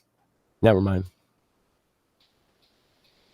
Oh yeah. Maybe Speaking you of, get me some ice cream sandwiches, And that's what I'm thinking of, Sam. I was wrong. I had this idea it was like a spin-off show, but what I actually meant is she should get me some sandwiches. My bad. You keep going. And Max seems like get your ass up and get your own damn sandwiches. No. Well, no, well, I married a sandwich maker, man. What the hell? Well, also, speaking of the Tim Awards, Tim just showed up. Oh yeah, Tim. Yeah, he's the winner of in chat. Well, one as an unofficial award is Tim of the Year, I guess, because he got an award named after him. That's a pretty. Shit, he's got a whole award show named after. Yeah, him. Tim got Best Co-Host Award, which I was robbed of. Yeah, well, we everybody's like, oh man, these I don't know. awards are Tim is a great co-host on Bits and Bones. We love you too, Max. Yeah, I got biggest loudmouth. I got pain in the ass, and Apex isn't here, so we can't. It's okay. We can't we couldn't nominate him for biggest loud now. I dropped my coffee cup, Sam. It went ka-ching-ching. It was empty. Yeah. So, where's the meta we need to get a most? Oh yeah, she posted off all the winners were kind of fun. I mean, I don't know. Craig must have missed this, but I was reading it as such, right? And I don't know how well it'll come across, but if you can see the third page, faggot of the year went to Nicholas J. Fuentes. Appropriately. Let's see. What were some of the other highlight awards, Sam? Minecraft for worst movie. AEW Dynamite for worst TV show. And let's see. Oh man, this page was stacked. See, she's got every one of those is a different award. You see, tick tick tick tick tick tick tick tick tick. It's like producer of the year gave to Maxine. Max's wife award goes to Maxine. Yeah, that was like the that would have been weird if there were other contestants in that category though. The competition was fierce for every award, Sam.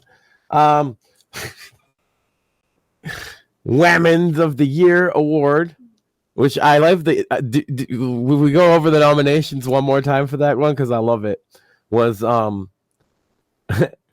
Elliot Page, the 4B movement, TERFs, Bits and Bones, and the Sandwich Makers, who won, of course, that award.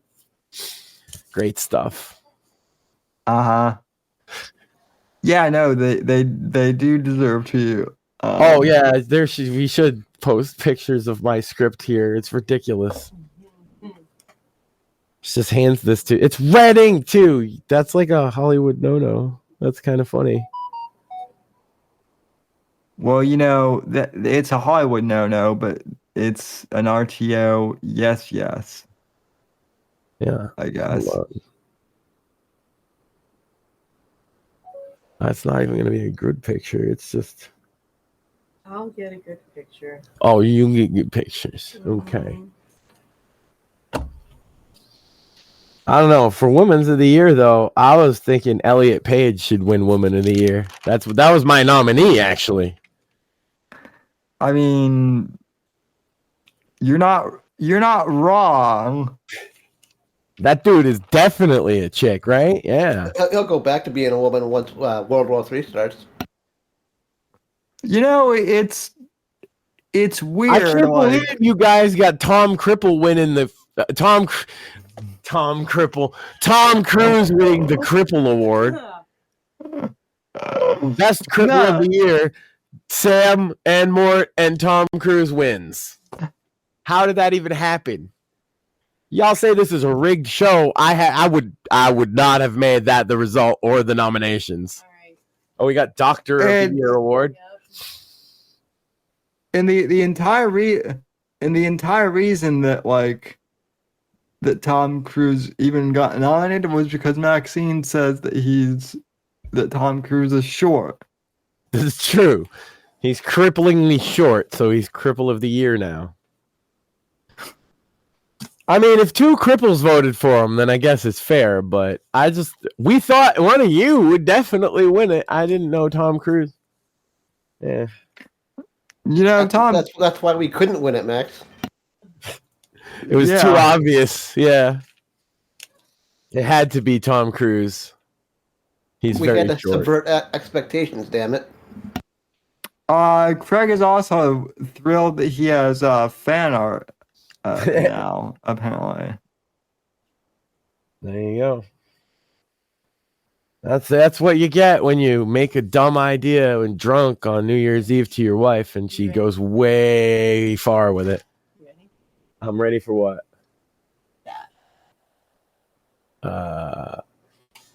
Yeah, the Pussy Smoke Award. There you go, the Pussy Smoke Award. You should hang that on your wall. There you go. Yay.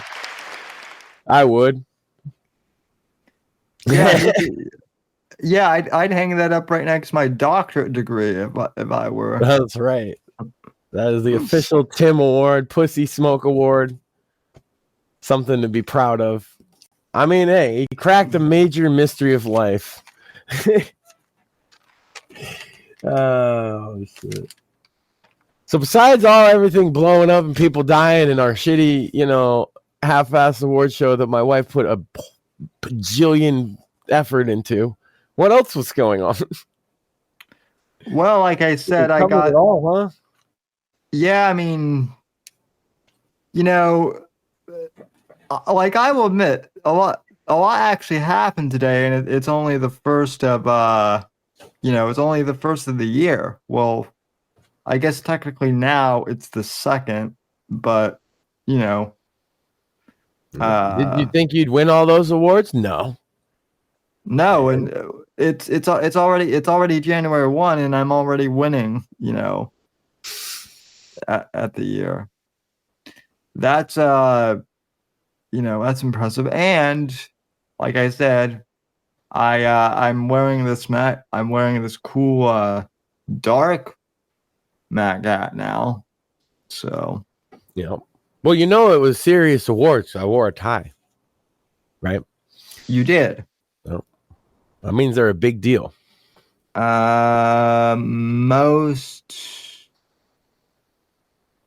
Most creative award. I appreciate the award. I'm not sure why I look angry, but I guess righteous indignation. After all the times of looking gay, Sam has had enough. Yeah. Well, fuck y'all with that bullshit. Now I'm pissed. I got these awards. See. Yeah. Who's laughing now? Sorry, Sam. Yeah, well, that is pretty fair. They said, why call it the Tim Award? I don't know. Tim's a cool dude. You know Tim. You need another. Yeah, who's Oscar? Why call it an Oscar? Yeah, well, Tim is the one asking that award question. Well, he didn't know. Yeah, that's what I'm saying. He's the one asking. Yeah, I was just like, Tim's a cool dude. You know Tim. That's the answer. That's the answer I'm going to give to everyone, even Tim. Craig also says, they'll be like, I don't actually know Tim. What are you talking about? I'm like, oh, you don't? Well, then maybe you might not understand why we named the award that.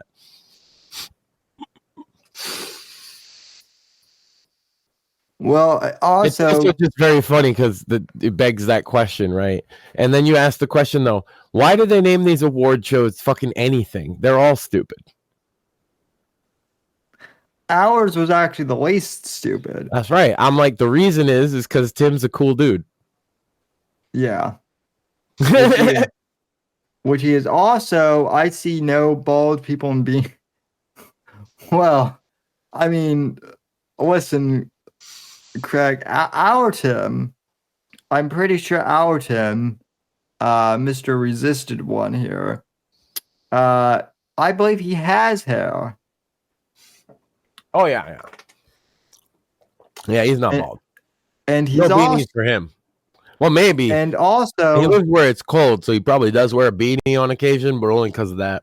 Yeah, well, like he has an acceptable reason, and also, our Tim is not like a Russian agent either. So I hope not, man. That would be a long game. You know what? I wouldn't even be mad. You got me. Damn, bro. That 10 years of this shit, and you were Russian the whole time, bro. You should be in Hollywood. That would be the biggest plot twist, actually. Yeah. He was a Ruski the whole time. Damn. Should have seen that one coming, honestly.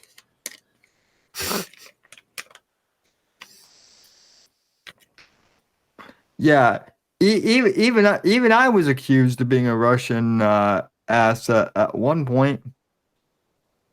Well, I mean, it's because you're adorable. So it makes sense. Well, you know, if I was Russia, I would definitely hire a Sam. Well, you know, I voted for Trump too, so you know. Well, you know, they'll have a use for you.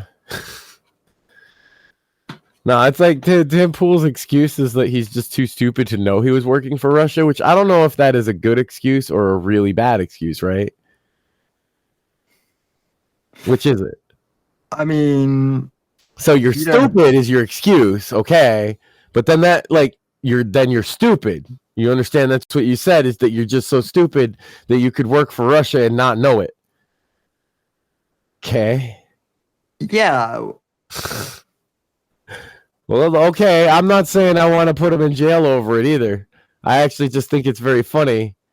Yeah, that's the meme of, the guy has two, big red buttons to press, but they both suck, right? There's that meme, and that's Tim Pool's meme. So, well, and he's saying they both suck. He's talking about Destiny and Nick Fuentes. Watching the footage. Yeah, yeah. Did you see the clip today of Nick inadvertently admitting to that he's no? Tell me, you're joking, right? No, I'm not joking at all. He made some comment like, well, I couldn't be gay with Destiny because he was messing around with this guy that wears like a bracelet or something, and I don't wear bracelets when I do it. So that's hilarious. So yeah, he he's admitted he's now really earning that Faggot of the Year award. Yeah.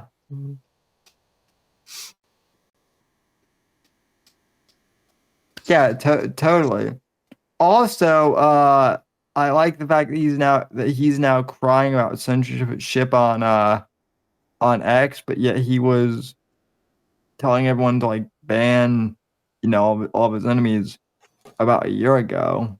Crying about doxing. Doxing put him in danger and all this, and it's like, you used to dox people just for fun. You were proud of it. Nobody's been more proud of it ever than Fuentes. He flaunted it. I love when it comes home to roost. Yep. So also, I know that we were kind of dogpiling on I know that we were kind of critical of Elon earlier, but Elon did say that Fuentes is that Nick Fuentes has shit for brains. That's a little quote now. So, and I think it's accurate. Yeah, man. I mean, with Elon, we witnessed him have a tantrum. Of course, everybody's gonna fuck with him for it. Like I said, it brings up real issues that, you know, we could talk about. Hopefully people are more talkative about H-1Bs and the different ways immigration is impacting people. It's not all as simple as Jose jumps the border and, you know, stands outside of Best Buy or whatever to wait for a job, right? It's there's a lot more involved to the whole thing. And it gets lost in the noise most times too. Oh yeah, definitely. So, anyway, are there any other stories, any other topics to bring up? Oh, that's what I got. I think. Oh man, she does. What? I was just gonna say that the sandwich makers were kind of changing our style a bit and gonna work on really finding our thing for the podcast going for in the future. And there's just gonna be some changes coming. Okay, big announcement. Woo! We're doing You didn't actually announce anything though. I am, if you let me finish. Saturday, the first episode of 2025 for the Sandwich Makers is going to be a total Stranger Things episode. Okay. It's the first episode of season 2. Oh, season 2. Saturday. Sandwich Makers. Stranger Things. Weird noises. So wait, are you guys doing like a watch together type thing? Is that what it is, or just like No, they're gonna review sit of there it? and talk about all their little fangirl theories about Stranger Things, which is something they've wanted to do since the beginning and is their favorite thing to do. And I'm sure they're gonna have a lot of fun doing it. Cue weird dubsteppy music with weird noises. Wah, wah, wah, wah. Well, you know, I'll tune in for that. And also, I am still surprised that neither of them have seen, Twin Peaks before. But Craig says, why not do The Outer Limits? That's like Stranger Things for men. I mean, I was like Twilight Zone original run for sure. Yeah. But no, because they like their thing, and they've been waiting to talk specifically about Stranger Things for whatever reason. And I was like, well, you should do that. Why don't you do that? And she's gonna do that now. That's good. I mean, it's their show. Day, Sam. If you like Stranger Things, I'm sure they will have a lot to say about the subject. You know, I'll tune in at least for a good portion of it, just because I like Maxine and Penn. Yep, and I'll be in chat like always to harass them. Well, of course. There you go. So. Yeah, and then I'll be back on Monday. I don't know. Bits and Bones on Sunday. But we probably shouldn't forget that Bits and Bones on Sunday. Hopefully, Mort doesn't have internet issues this week. I think I figured out what happened this past episode, so I think we're good. Well, I that's had good. an idea for a podcast. Yeah, I was gonna call it gay pornography. Oh my god. But I didn't think anybody would want to listen, you know. I mean, there is already a podcast called. I'm sure there's a market for it, Max. Except no, because that's the problem, right? Is the people that were looking for gay pornography are going to come listen to my podcast called Gay Pornography, and it doesn't actually contain any gay pornography. It's just my random thoughts on things, and because I find that joke funny, you know. Well, no, there already is. So there's people that would be turned off by the name of it being gay pornography that would never want to listen to it. And then there's the people that would be looking for gay pornography who will listen to it, and it's not gay pornography. So basically, I've invented a concept. But it could be gay pornography because of your ranting. Yeah, there's literally no possible audience for this, Sam. Isn't that an incredible invention?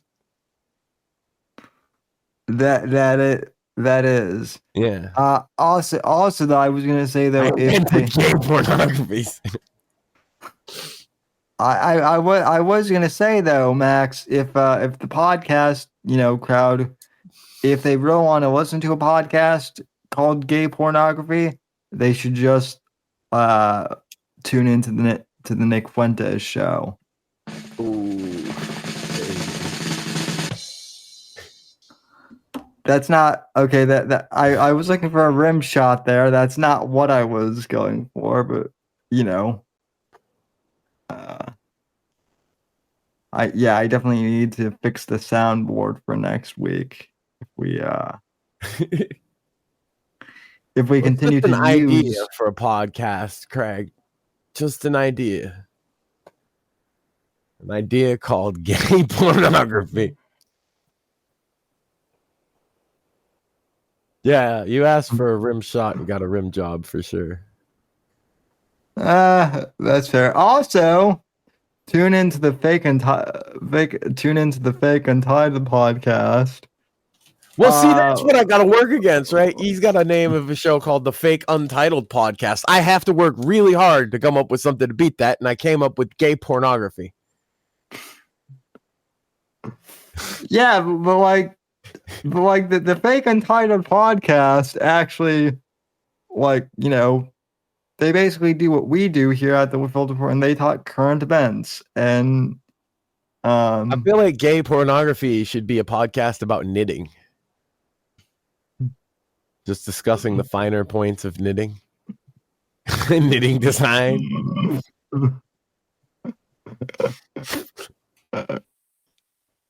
What do you think? That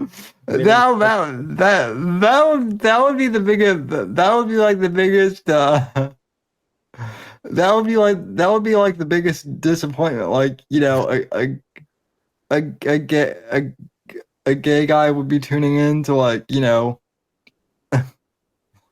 Here I'm going to use the hook point because it gives you better angles when you're trying to pull through. You see like this. And that's the show, right? It's called Gay Pornography, but it's just 2 hours of knitting. Just the most serious too, like Ted serious knitting. You find those old ladies that it's all they obsess about is knitting, and you just give them an hour, and you call it Gay Pornography. Yeah, well, Craig and Chad just said that the woke knitting scene is, there's a reason why the underwater basket weaving degree, I mean, there's a reason why it's a meme. So I mean, baskets won't weave themselves, Sam. They would. Fueled by the profits. Underwater. They must be fueled by the profits from gay pornography. Don't you understand? How are you going to weave all those baskets? Point taken. But as I was saying, you all should tune in to the Fake Untitled podcast. And I don't know when that airs exactly. All I know is that the episodes on Spotify. I know it airs on Odyssey and on Spotify as well. But when it drops is that's Evan's, It's basically when Evan, the main host. What you're trying to say is when the fuck he feels like it? Yeah. Cool. Yeah, That's a good schedule. basically yes. Unlike us, they don't have a set schedule. I don't think. Yeah, we have cripple time was the schedule up until tonight, actually. Well, that's also a, you know what? I shouldn't say it because I'll jinx it, but that's a New Year's resolution as well. So you're gonna run on non-cripple time. That's a, He's gonna run on able-bodied time. Well, you're already doing it. Well, look, I'm not look, I'm gonna roll on non-cripple time. Let's not get ahead of ourselves. I'm not gonna run. I don't know, not from what Shmuley was telling me. He saw you jogging this. I was like, you must be mistaken. Yeah, well, Shmuley, what did Shmuley get an award for? Least efficient CEO. Yeah. Yeah. So I mean, who are you going to believe? The guy in the chair or the least efficient CEO? I rather have an inefficient CEO that gives me like the reins to commit bloody murder than an efficient CEO who downsizes me for no reason. Fair enough. That's actually a real valid point. That's right. And when everything goes bad, I am going to blame everything on Shmuley, you see? It was all his idea. Yeah. I'm retarded. That is a genius idea. He can be like, wait, but I wasn't even there for that. And you could be like, yeah, but you were the CEO. Yeah, but you signed off on that memo, bro. I thought it was just signing. Then he can go. I thought I was just signing off like an expense report. So, and now apparently, did Rumble quit on you? What I do is I send him like nonsensical emails all the time, and some of them contain official memo headings, and he's agreed.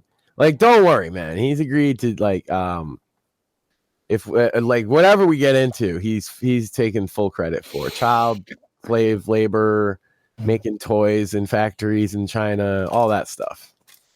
It's totally his fault. Oh, so you mean I can just like write off the new Bugatti I got on the company expense reports, and he'll just sign off on that? Okay, cool. Well, you gotta write a justification for what it's for work, Well, I've got to show up in a sharp ride for all of those. Well, I mean, you are the but yours is a talent contract, so it's a little different. Yeah, actually, like as much as I own him, like he owns you, because you work. That's you didn't read you're an independent contractor, Sam. Oh, wait, how am I? I know. See, I send him all the junk mail documents, and he doesn't read them, and then he does that to you. Like, what did you do? I actually read them. Yeah, well, that's why. That's like before you could get the Bugatti, you'd have to put in like 4 albums. Like you owe us like records, 2 autobiographies, 3 film rights. So we get the film right to like the Sam Whitfield story, right? But we also get the film right to the unauthorized Sam Whitfield story, so we can tell it from another perspective. And then we even auctioned the rights off, and Shmuley won this, by the way. We were playing cards, and he bet this. Well, he won. He got pocket aces. I couldn't help it. But like he gets the 3rd film right to write the definitive film that clears up the misconceptions between the official and the unofficial authorized Sam Whitfield biography. But wait, it's a conflict of interest since all 3 films were produced by RTO Media. No, they weren't. That's why we're auctioning off the rights separately. We're going to work with different people on the project. We've already... You see, this is why you don't listen in meetings, man. The hell? I mean, You get lost after the wave 1 part, you know, and then you're just like, what happens next?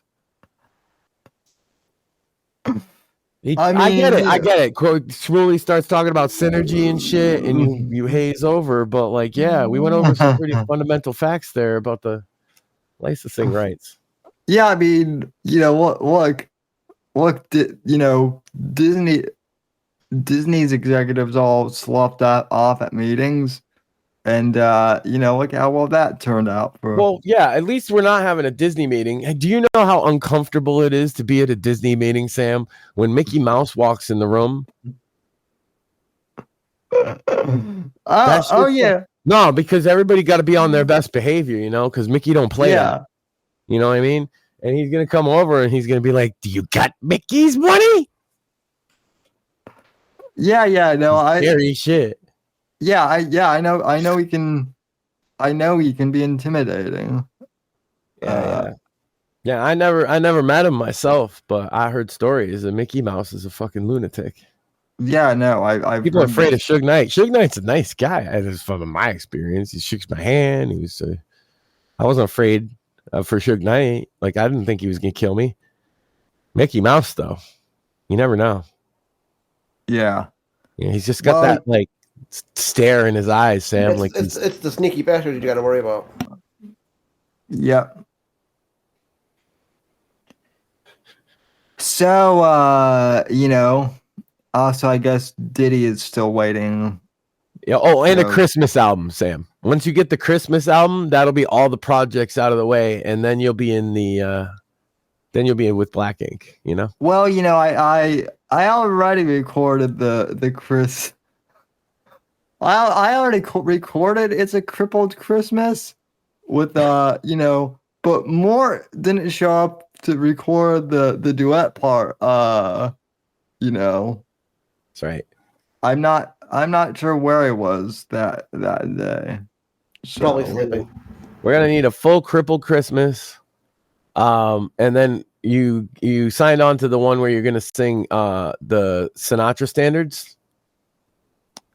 Oh yeah, well I'm already working on that one. Yeah, so. That's good. Shmuley keeps asking me about it. He says I should break your legs again. Well, you know, joke's on him because like Sammy Sings Frank is, you know, it is marketable. I'm not gonna lie.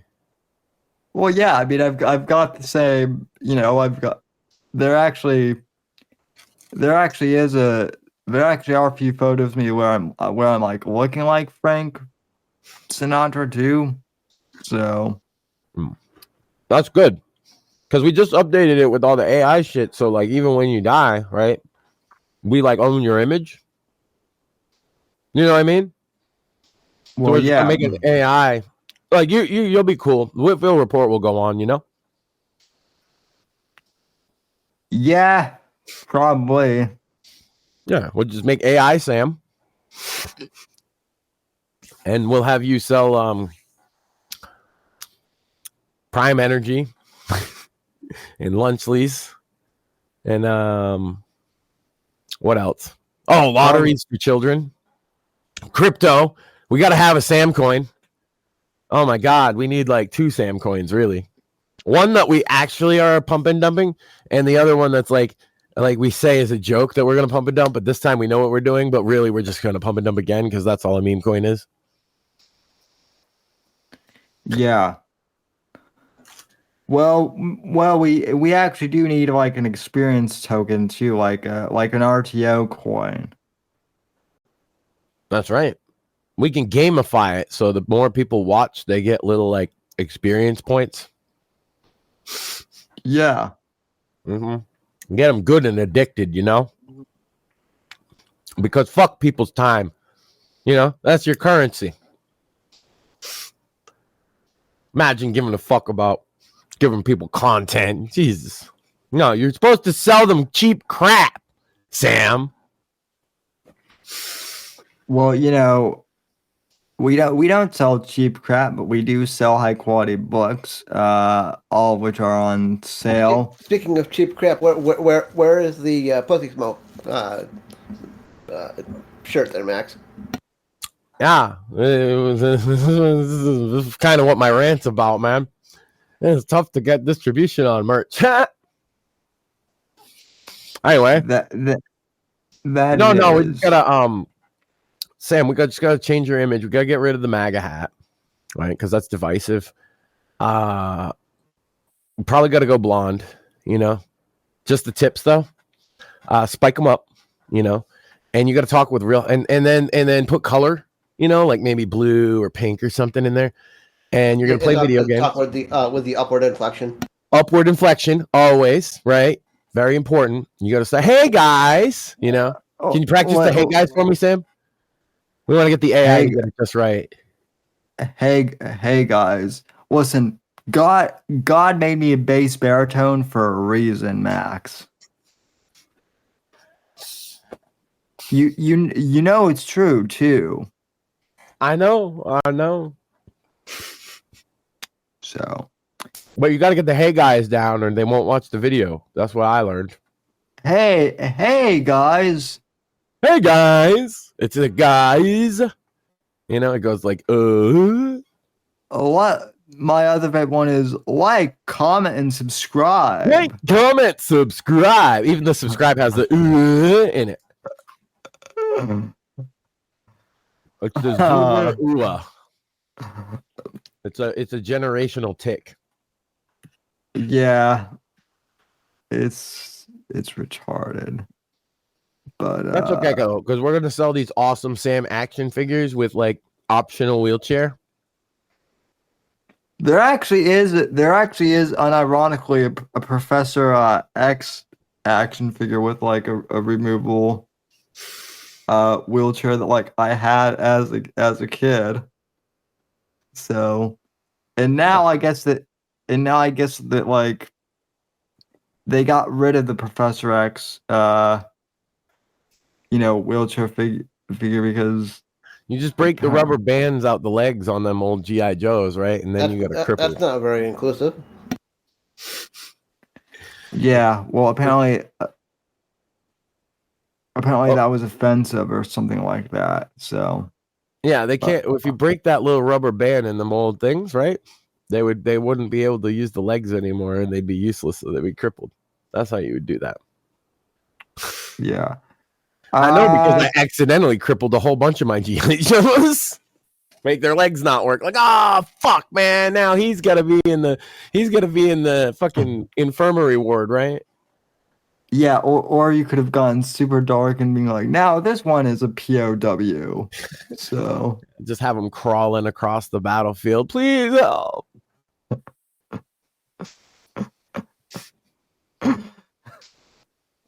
Yeah, if you got marketing. What else we were gonna do is we got a billboard and we were gonna put that AI version of you on it. And if it didn't work right away, then we're also gonna put like a word to grab attention, like blowjob. Well, for some these are viral marketing strategies that are every bit real, Sam. No, that's why See, you don't use my photo for that. You use Melanie and Mac's photo for the. Well, yeah, but we don't have we can't use that, So, we get an AI version of you, right? And then use AI to make it a girl, and then it'll say blowjob. The funny thing is though is like Grok. Okay, so I don't know why this is, but Grok, basically whenever I ask Grok to draw me, it looks like Shane Gillis. Maybe have you considered that you just look like Shane Gillis? I look nothing like. Well, that's not what Grok told me.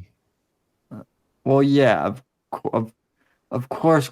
Well, listen, Grok thinks you're black. Yeah, exactly. So right. So how is Grok wrong? Explain this to me. The question is, Max, are you black? No. So then Grok's wrong.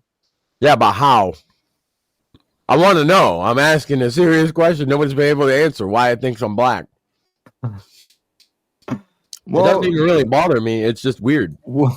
Well, I don't look like Shane Gillis, but apparently Rock thinks I do. Bastard is biased. That's how. Yeah, maybe you look like Shane Gillis, and maybe I'm black.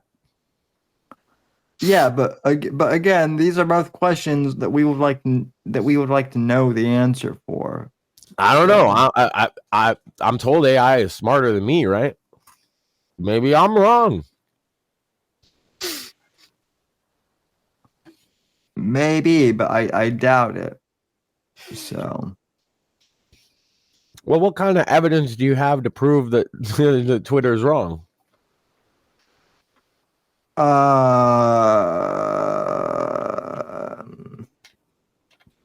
We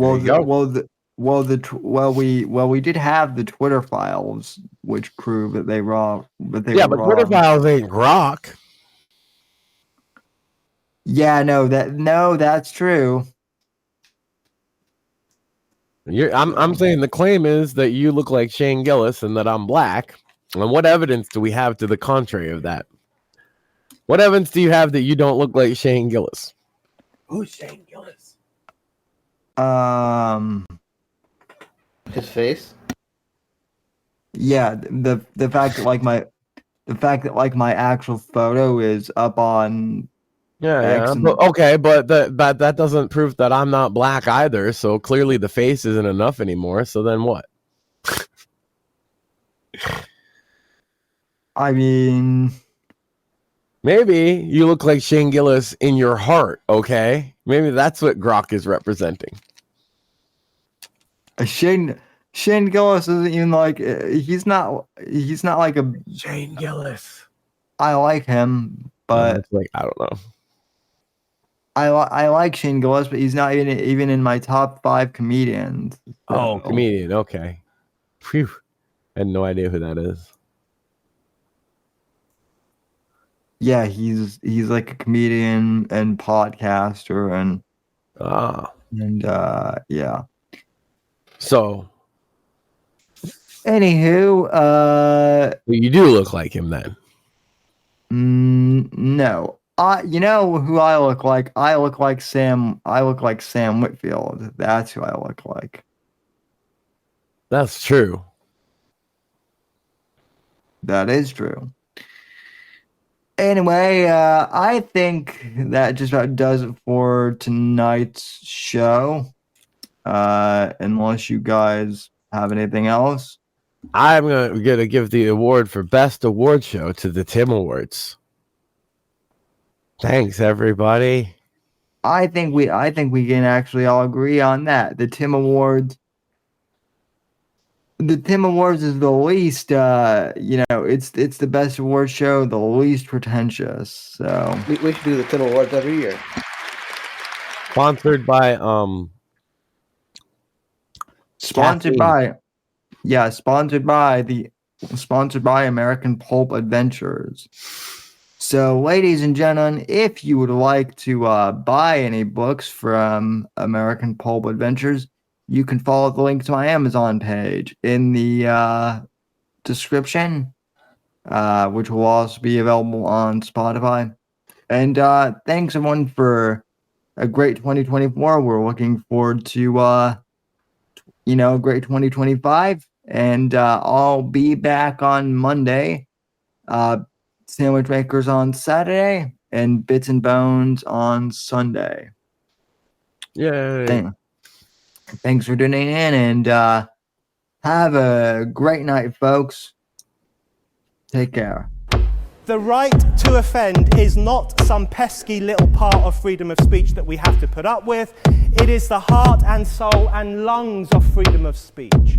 It is the coursing lifeblood of human progress. It is the instigator of liberty and modernity and science and understanding. What a laughing stock today's student leaders are, that they can so casually dismiss the right to be offensive without realizing that their lovely, enlightened lives are the gift of individuals who gave offense. Offensiveness is not just something we have to begrudgingly accept. Offensiveness is the motor of human progress. Thank you for watching the Whitfield Report live on the Right to Offend Media Network. Make sure to check out Sam's books on Amazon, Audible, and Kindle. You can follow Sam on X at SamW_NGC and the Right to Offend Media Network at RTO Media. Like, comment, subscribe, and share with your friends. And until next time, God bless, God save this great nation. God, freedom, legacy, in that order.